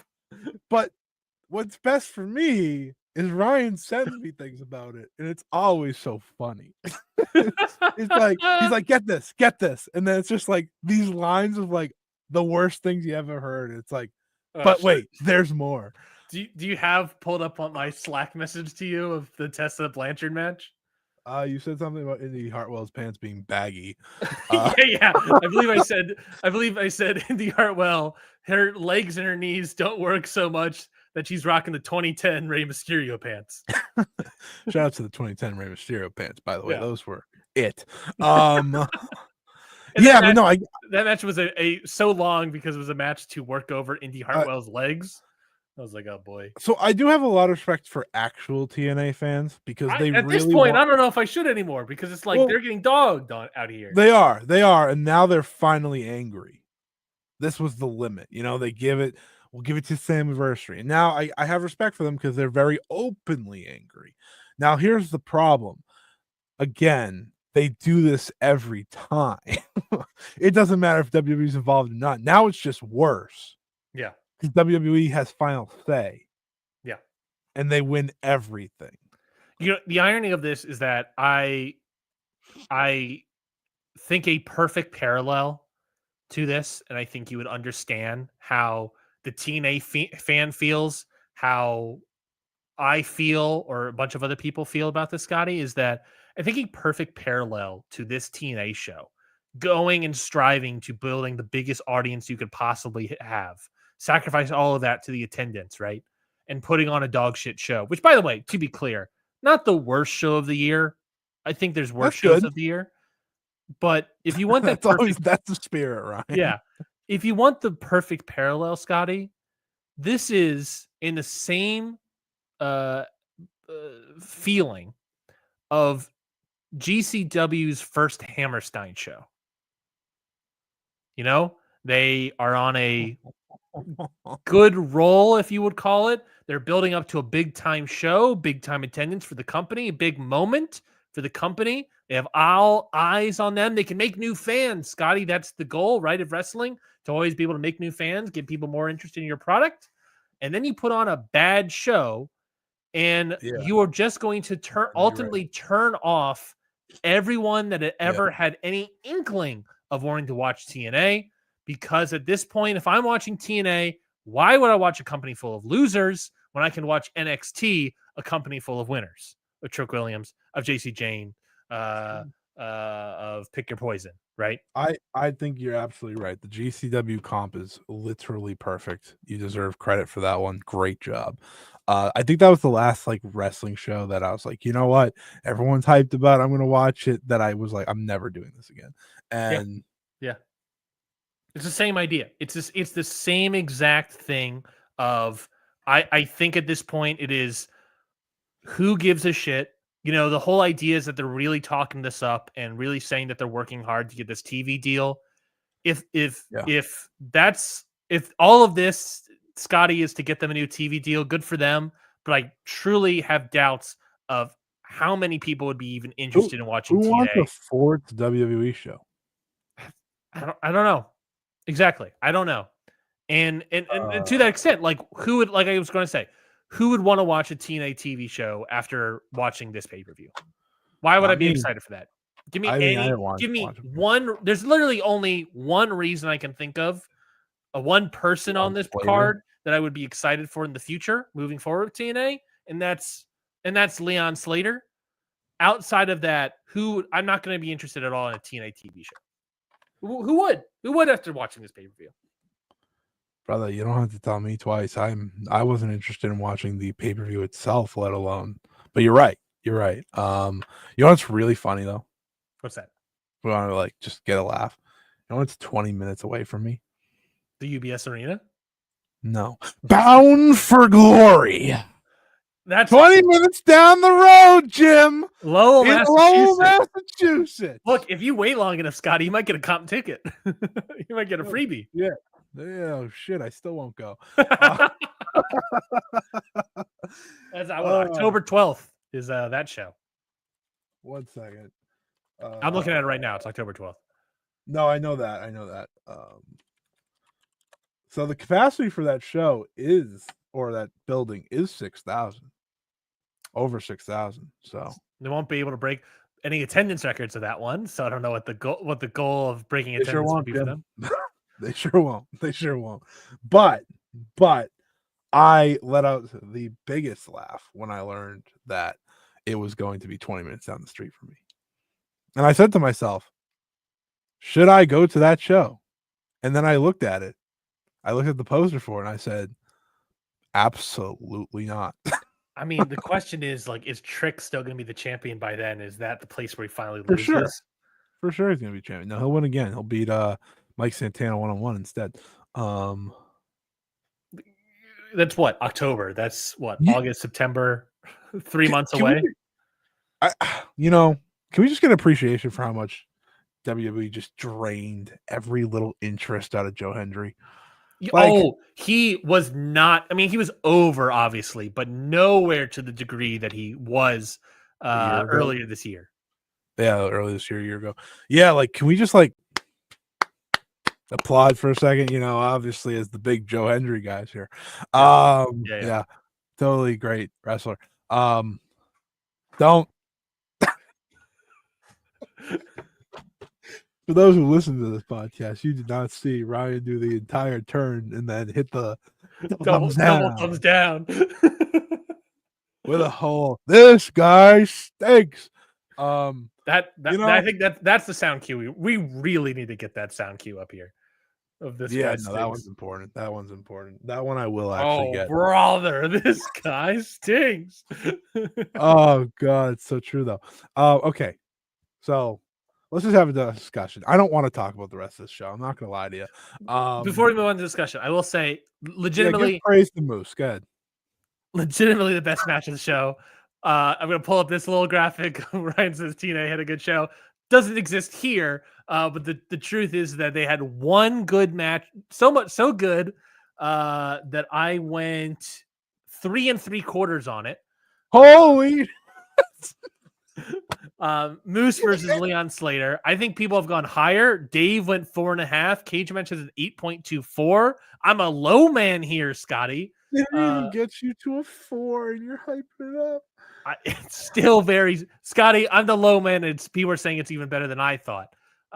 Legitimately a really great match, great showing and presentation. They really put over Leon Slater not only in the match, Moose put him over after the match by belting up himself, and then they got AJ Styles coming out after the match to say Leon Slater's the future of this company. So they're ready to fly. They are really, really, really making Leon Slater look very good before he signs a contract with NXT. So get excited for that, Scotty. But before they get there, he has to lose at Slammiversary next year first. Oh, Bound for Glory, brother. Why wait? Bound for Glory. That's true. Why wait? Shit. You're right. He'll cash in option C. Yeah.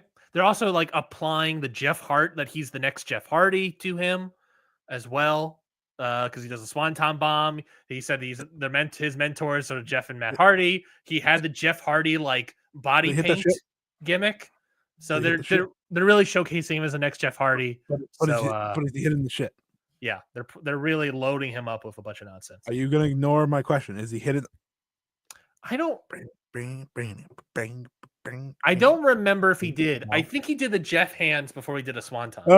That's funny. All right. Well, yeah, TNA is bad. You had a thing to say. Yes. I would like to dissect the world champions of American professional wrestling real quick. We could do all of pro wrestling and Mr. Zack Sabre Jr. that continues to drain New Japan attendance too, if you want to talk about that. Also, by the way, we didn't talk about their TNA is building up Jeff Hardy, Matt Hardy versus the Dudleys. Actually, I do want to talk about that. If there was a reason for me to go for Bound for Glory, it would be that. I'm not even kidding. You think that they're doing Bound for Glory October for the Dudleys versus Hardys?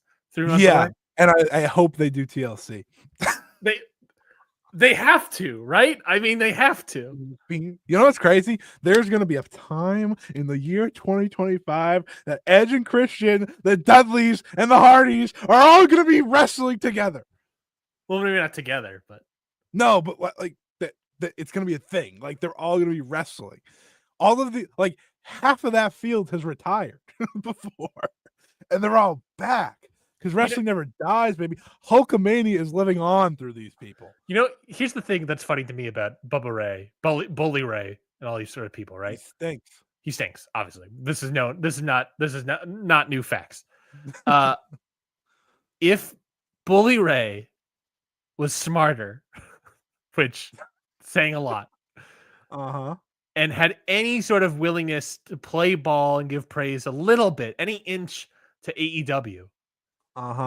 Instead of doing this match in TNA versus the Hardys to what will ultimately be a smaller attendance and maybe a similar gate to whatever it's going to be in Bound for Glory. Yeah. He could have worked that match. It would never have happened against Edge and Christian at some other show, maybe a bigger attendance somewhere else, maybe even in AEW. Never going to happen. Yeah. Tony Khan at this point would never have allowed that, but he could have potentially worked it for a bigger crowd. Admittedly, the best combination, or I think the combination that excites most people, has nothing to do with the Dudleys. Yes, the Dudleys suck. The Dudleys suck. Easy on Devon. My brother. Exactly. Testify. Bubba stinks. Can't stand the guy. But Devon did nothing to deserve that. Guess who I am? I'm the deacon. I'm holding a box because I'm the deacon, Dave Batista. Oh God. But I wanted to dissect. I want to get to world my champs. thing now. Because if they do a TLC match at Bound for Glory, that might have me slightly consider paying one singular dollar. If I get a comp ticket, we're in.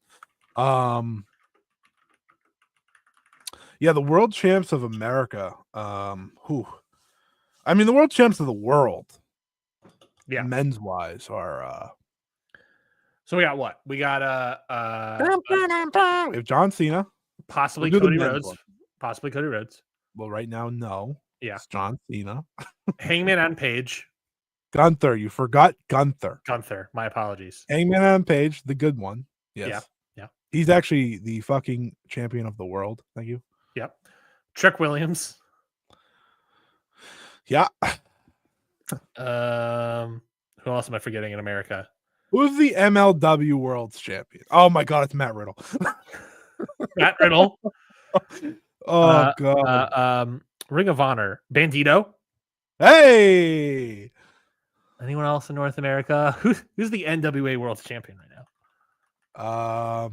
Bram. I think. Still Bram? Tom Bram. Latimer. That's who I said. Yeah. Bram just signed with you. No, I'm just kidding. Shout out to that never-ending meme. Okay, that's pretty bad. That's pretty bad. So Hangman and Bandito. Okay. Now let's head over. Gunther? Yeah, Gunther. Not really much of a reign so far, but I like him as a wrestler. Yeah. And now let's head over to Japan, where Zack Sabre Jr. is your world's champion, doing great business right now in the G1. Kenta. Now that's a real world's champion, right? Still very early, so we don't really know the returns. No, I have one match. It's enough for me. No, you're fair. Okay, you got Kenta. I don't know how he's gonna sell as champion, but I'm sure it'll be great. Jun Saito, long in the tooth now.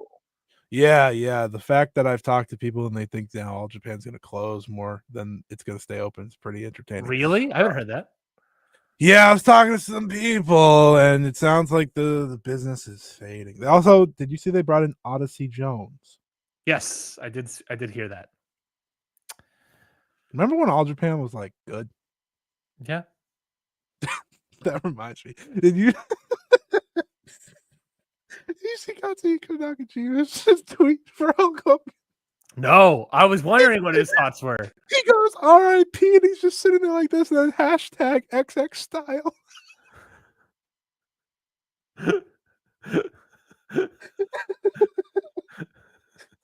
That's like he threw his own hashtag on that, brother. Hogan gotta be so proud. Do you think it's he better need to add the KN at the end, like Hulk used to do HH? Do you think that's better or worse than Eric Bischoff's tweet about it? I never saw it. This one, it might just make you sad. What's happening to real American wrestling? Well, luckily they got Kurt Angle involved now, and that's actually a legitimate upgrade because one of the issues that people had is that this is a bunch of fake people, and like if at least you're gonna get a pro wrestler, get Kurt Angle, an actual former amateur wrestler, gold medalist. So that's a legitimately great upgrade. So I'll give him that. And I wonder if Kurt Angle got involved because I wonder if they thought, Hogan might not be long. So there's certainly that. The problem is that I'm trying to look up a Eric Bischoff tweet, and he tweets so much all the time, constantly. And it's just so bad. By the way. Who else? Who else in Japan? Oh, Joshi. We got Saya Kamatani. We only did men. Oh yeah, we only wanted to do men.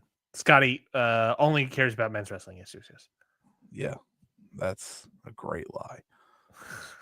Mexico. I gotta tell you about something after. Vikingo. Yeah. Gran Guerrero, of course. I found the tweet.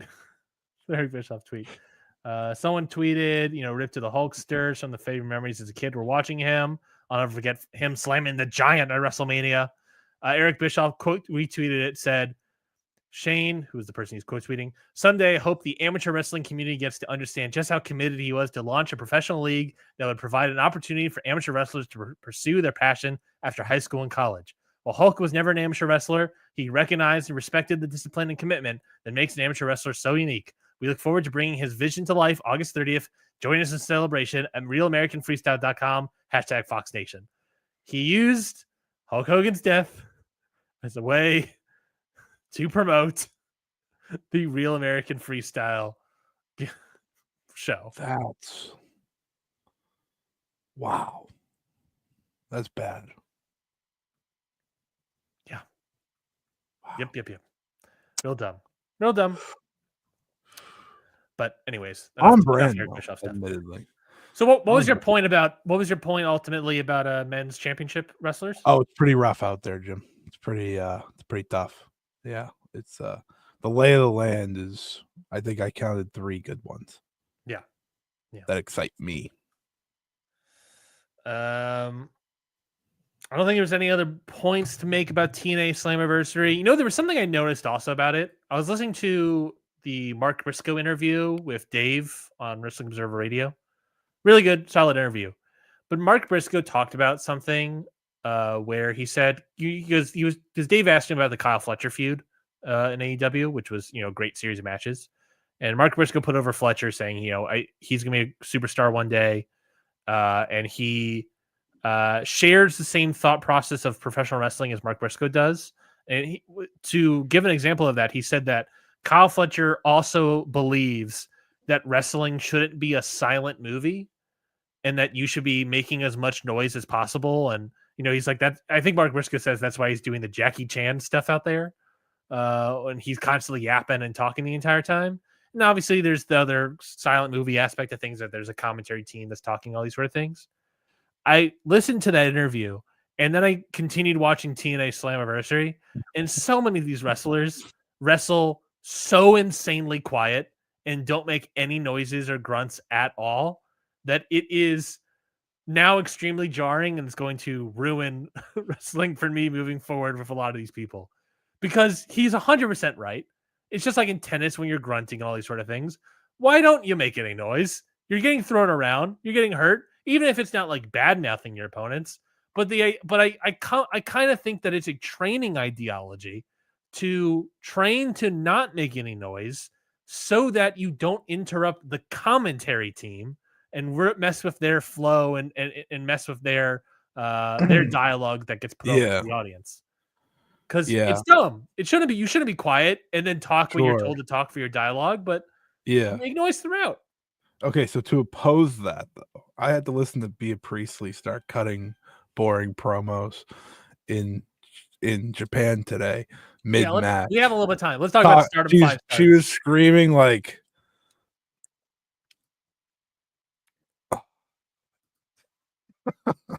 it's just.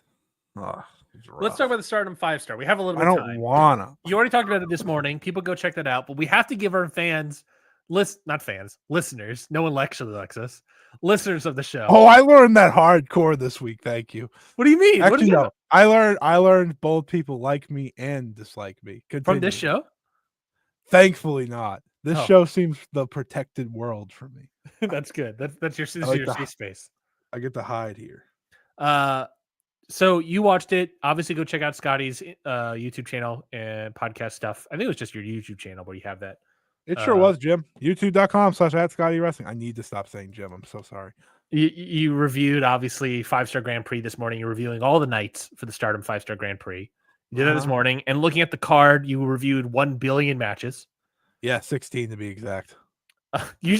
By the way, I'm seeing that you said you watched everything kind of up to Suri, at least live. That was the semi-main event, Scotty. Yeah, no. I was like, that was finally like a good match. I was like, I'm going to bed. No. I couldn't wait another 15 minutes. I can't believe they had Suri in the semi-main event and Natsupoi and Sayaka Kurara in the main event. It doesn't make sense. So I'm looking at this part. I'm looking at all this. This is every single match is 1 billion matches. Only one match is above 8 rating on Cage Match, and of course that's Suri. what was this show? What happened? What is happening in the 5-star? And does my prediction of these tournaments just suck in Stardom now true?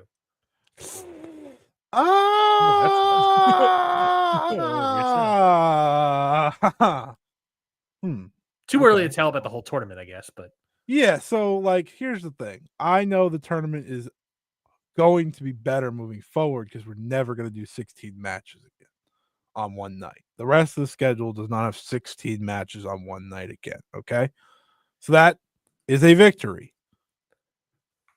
However, 32 people is too many. And I've been saying it from the rooftops for a reason. Because watching people watch the show live, I said this. I said, I remember for the past 5 years or so, before this year, I guess, how a lot of people hated the opening night of the Cinderella tournament when it became more than a one-night tournament, which was a Bushi Road idea, by the way, because they wanted to sell more tickets, all that good stuff. I get it. Makes sense. Right. So they would do like 16 matches and they would all be sub 10 minutes or so. And it was really hard to get a great match. Now, the difference between that and this is at least there was like the drama of elimination. This show is just you're getting 2 points. Yeah. So, like, you're going to watch every match under the sun for 2 points. And also, as we laid out previously, don't forget about that mini tournament at the end. Right, which that's the Bushi Road decision. They have decided we are doing mini tournaments at the end, which some people said, well, then it's like playoffs in sports. Okay, sure, whatever. Fair point. I don't give a shit. I don't care for that, though.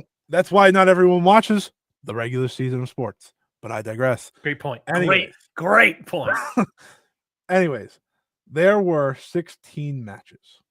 Only 4 broke 10 minutes. 4 matches broke 10 minutes. I mean, I should be shocked by that, but like legitimately, when you have all those matches happening, you can't do more have more matches at 10 minutes.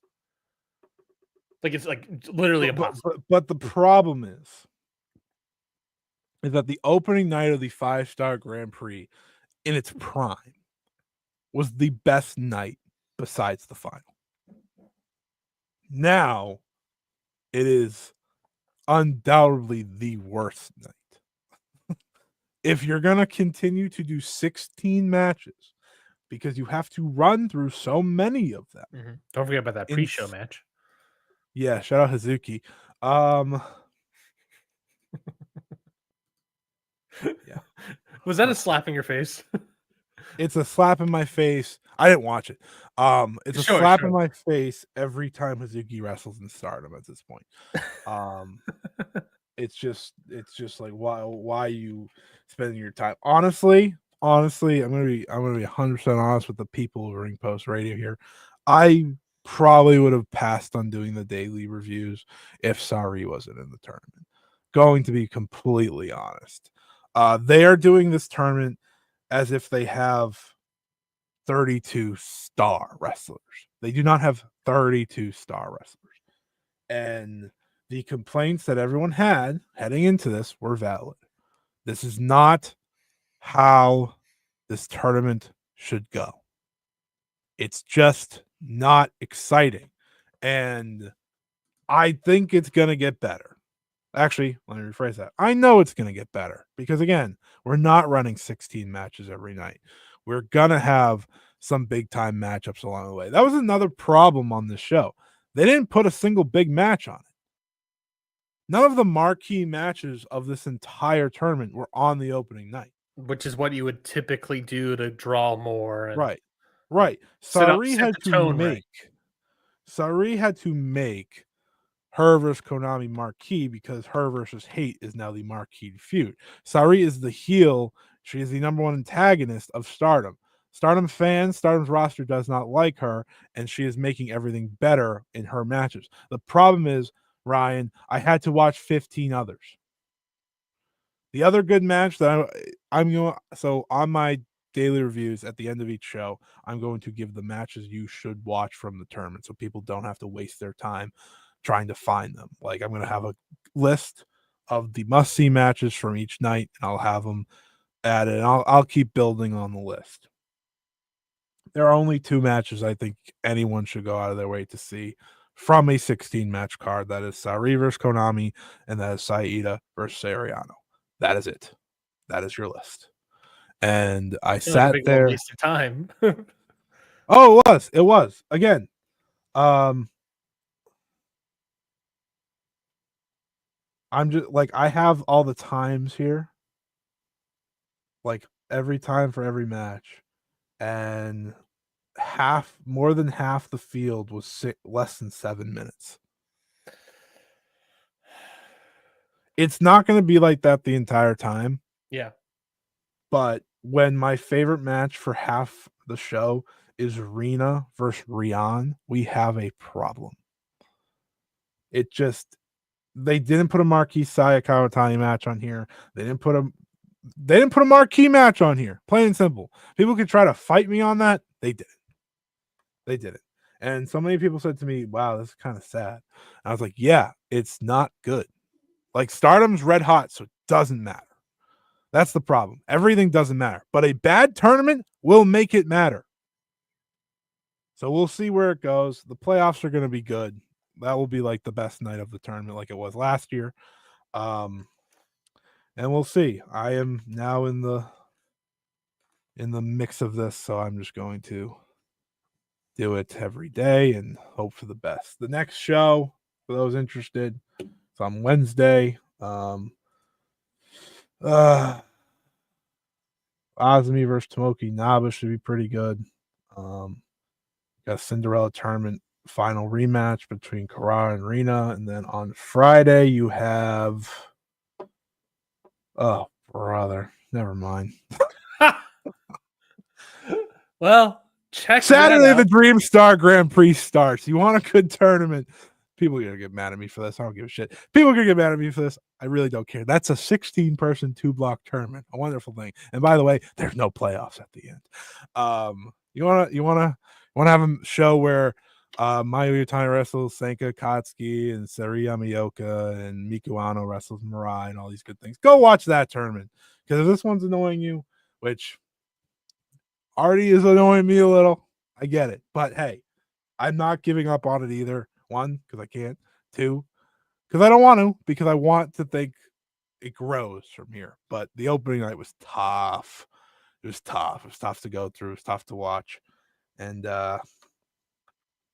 yeah, it's not the 5-star Grand Prix of old. That stinks. That stinks. Sure. Well, Sure I guess does. the hope there is, Scotty, look, if you want to follow and keep up with the Stardom 5-star Grand Prix without watching it, go to Scotty's YouTube channel. And It's true. And that's how you can keep up with it. I watch it, so you don't. Have to watch. Because I believe by what you're saying is because you shouldn't. Yeah, no, you should watch 2. You should not watch every match. I'll tell you that right now. Mm-hmm. If you, 1, appreciate your own time, 2, watch other wrestling. People, not a lot of people I think will watch every match anyways this year. Just too many. Yeah. Too many matches and too many that just aren't important. But like I said, will go out of my way to point out the ones that are good and the ones that are important. Because that's what I do, and I need this to be good. It's really upsetting. Like, this show is extra upsetting because Stardom had a great week. Like, that is something that is like kind of Niter. Yeah, like that's kind of forgotten in this because this was such a overall letdown outside of 1, 2, or 3 matches, and even so, like the other 2 weren't like, yeah, God. Well, one, I guess 2 of them were. You got to go see it otherwise. But like they had a great week. Yep. Really talked about all week, and then so we'll see if they can regain that momentum. In terms of overall fandom, they're not going to lose momentum in Japan. That's not what I'm saying. Yeah, they're fine there. But yeah, it feels like the G1 when they went to 32. Yeah, no one liked that. No one liked it and made it harder. Luckily, G1's doing, I think, better this year so far. The bar was lowered, so I think the G1's doing I watched 1 whole show so far. I'm very behind. Not good. I've thrown out a couple fours already. Oh, I've heard it's been really good. Like Yeah. it's not on purpose. I just what did I do this week? This is the time of the show where the show's over, so we can just ramble for a second. Obviously I had to watch all the Stardom shows because they had a few, and then did I watch wrestling this week? We watched the startup shows. Yeah, well, no, besides those, like that's like part of the job at this point. No, I didn't. Oh, I did watch TJPW show. I'll tell you that story after, Ryan. You'll Sure. get a love out of it. Yeah, I didn't watch much. Well, let's close up the doors. Let's close up shop. I watched movies. I watched 2 movies. Did I watch a movie this week? I don't think I actually did. 2 brand new movies. I was gonna watch Eddington today, but the people I was gonna go with it turned out to be not tonsillitis, but strep throat. Ooh. Yeah, not fun. No. But my wife and I, they're the local theater in town that plays a lot of they play like movies that come out every once in a while, but they do a lot of like cool screenings and whatnot. I don't know if it's actually in 35 millimeter or not, but tomorrow night at 8 p.m. we are going to go to our local movie theater, indie movie theater, and go see No Country for Old Men on the big screen. And would you be shocked to learn, Scotty? I've never seen it. I haven't either. Well, I'm going to see it on the big screen, bright lights, That's big fun. city That's a Atlanta. good way to do it. Yeah. I want to take more advantage of that when theaters do that. Like, do you have movies. like a theater like that does a lot of like showings and whatnot? Yeah. Bring a good amount in from time to time. I mean, it helps. Like, there's a lot of anniversaries now too, so like, that's the best time to hit on that. I wish I had a theater that just did that. I know some people do have that. Jesse and I luckily we have 2 actually. We have 2 that actually do that. I don't remember if it was last week or the week following, but Jesse and I went to the same theater and saw Donnie Darko. I don't know if you've ever seen that movie. I saw that for the first time. Gyllenhaal, right? Yep. Very young Jake Gyllenhaal. Also, so many bit parts. I believe Seth Rogen's in it. Jerry Trainer from iCarly's in it. Ashley Tisdale, I want to say, is in it as like almost like a cameo. I call this the who's who in my book. Yeah, just people before they were stars. But yeah, bunch of random people in that movie. Wow. People will be upset about me, but I'm going to say didn't like it. Hated that movie. Ooh, hated Donnie Darko. I thought it was bad film. Ooh, bad film. Damn. Yeah. Anyways, I relived my childhood this week. I'm ruining your childhood? No, I relived it. You didn't ruin anything yet. Did you watch Fantastic Four yet? I did. Saw Fantastic Four. I enjoyed it. Spoiler free. Yeah, obviously. I loved Fantastic Four when I was a kid, and obviously they did a great job at never giving me a good movie. So that was tough. And I watched them all. I even watched the one with Miles Teller.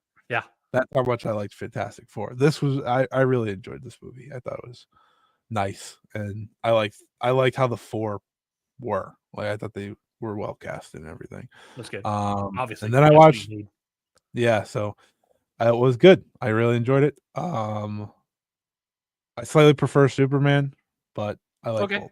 That's good. I mean, look, I think that's good. Is it close? For me, it was. I think that's good for Marvel. Obviously, Superman needs to be a big thing for DC, but Marvel also needs a great movie right now. So, yeah, I think a lot of people will like it. That's or did have liked it. And then I watched Happy Gilmore 2. Oh, very nice. Very nice. It was about as exactly as I expected from Adam Sandler in the year 2025. Yeah. But did I laugh? Yes. Was MJF funny? Yes. I saw that Eminem is in a movie. He is. Eminem. There's a lot of like random famous people in the movie. Yeah. I picked up on that at a certain point. Like last week, it was like, oh, there's a bunch of cameos apparently in this movie for some reason. Yeah, Adam Sandler just felt like doing shit for fun. Yeah, but that's kind of all his movies now, so I don't have a problem with it. I laughed. That's good. Hey, that's what you need to do. That's what mattered. Yeah. Wouldn't you call it a good movie? But I laughed. Great. Can't wait. I'm definitely still gonna watch it, but I don't know exactly when. Scotty, give us some plugs, even though we already did some big plugs for YouTube thing. Plugs the match of the week. Yeah, youtube.com/@Scotty Wrestling. I got a lot of stuff going out. Today was the day 1 review of the 5-star Grand Prix. I know I talked it up so well, so you probably are rushing over to listen to that right now. But we have a lot coming up. On Monday is my Dreamstar Grand Prix with my good friend Trent. His first time talking present day wrestling in 11 months. 11 months he hasn't talked about present day wrestling on a recording. So Yeah. I'm slowly getting him back. He's not watching Stardom though, so tough. Which he probably shouldn't. Okay. But that was really fun. The preview ended up being 3 hours. Jesus. So if you want a full breakdown of every wrestler in the tournament, that's the place to go. They'll be up on YouTube on Monday, probably on podcast platforms sometime this week. Well, what else do we got? Wednesday, Friday, Saturday, Sunday are all Stardom shows, so those will all be reviews from me. Also, Saturday and Sunday will be the Marigold start to the tournament, so those will also be reviews from me. I have a lot of multiple recordings coming up, so that's fine. But that's it. I'm done. Thank you for having me. And yeah, I got nothing. My plug of the week is I worked on a little film last year and it's coming out this Friday. I get no money returns whatsoever if anyone sees it. I've been paid and it's been finalized. But I think the movie was funny. I read parts of the script. I read a good amount of the script. I'm looking forward to your review of this movie. Me too. I am as well. It won't be this weekend. I'm going to watch it the following weekend because my dad's in town. And it feels like a good opportunity to go see it. He doesn't want to see it. Or he does want to see it. He does want to see it. So Gotcha, I'm going to see. I'm going to wait a week to see it with him. Okay, gotcha. Because the Naked Gun movie is coming out this weekend. Go check it out. I believe it's going to be very funny. I pray to God it is very good and well received because I would love to see more comedy movies like that existing in theatrical form. And hey, stay tuned for the credits because I pray to God I'm not going to be cut out, but I shouldn't be. But stay tuned in the credits because then you can go and see my name in the credits of the film. So go look out for that. I'll obviously be in the payroll section of the credits. So go check out for that. I presume I'll be there. I don't know if I'll be in like a PA section or whatever, but just gonna be staring at the end. Yeah, it should probably my credit will probably be payroll clerk Ryan Knightsey. So just go to the end of the movie so you can see Ryan's name. Yeah, just sneak into a theater at the end of the credits and go see my name in the credits of the Naked Gun. But why not buy a ticket? It should be good. Should be funny. You can skip SummerSlam and go watch Naked Gun. I think that's a better option for everybody. My match of the week. We don't Scotty, have that choice. I actually watched like a lot of matches this week, good and for bad. You. Good job. Old and new. And I'll ask you, should it be an old match or a new match? Well, new interests me more because I'd like to know what it is. But you can do both. Why not both? I Why didn't not do both? Okay, well, I'll give you old first, just so you can mock me there.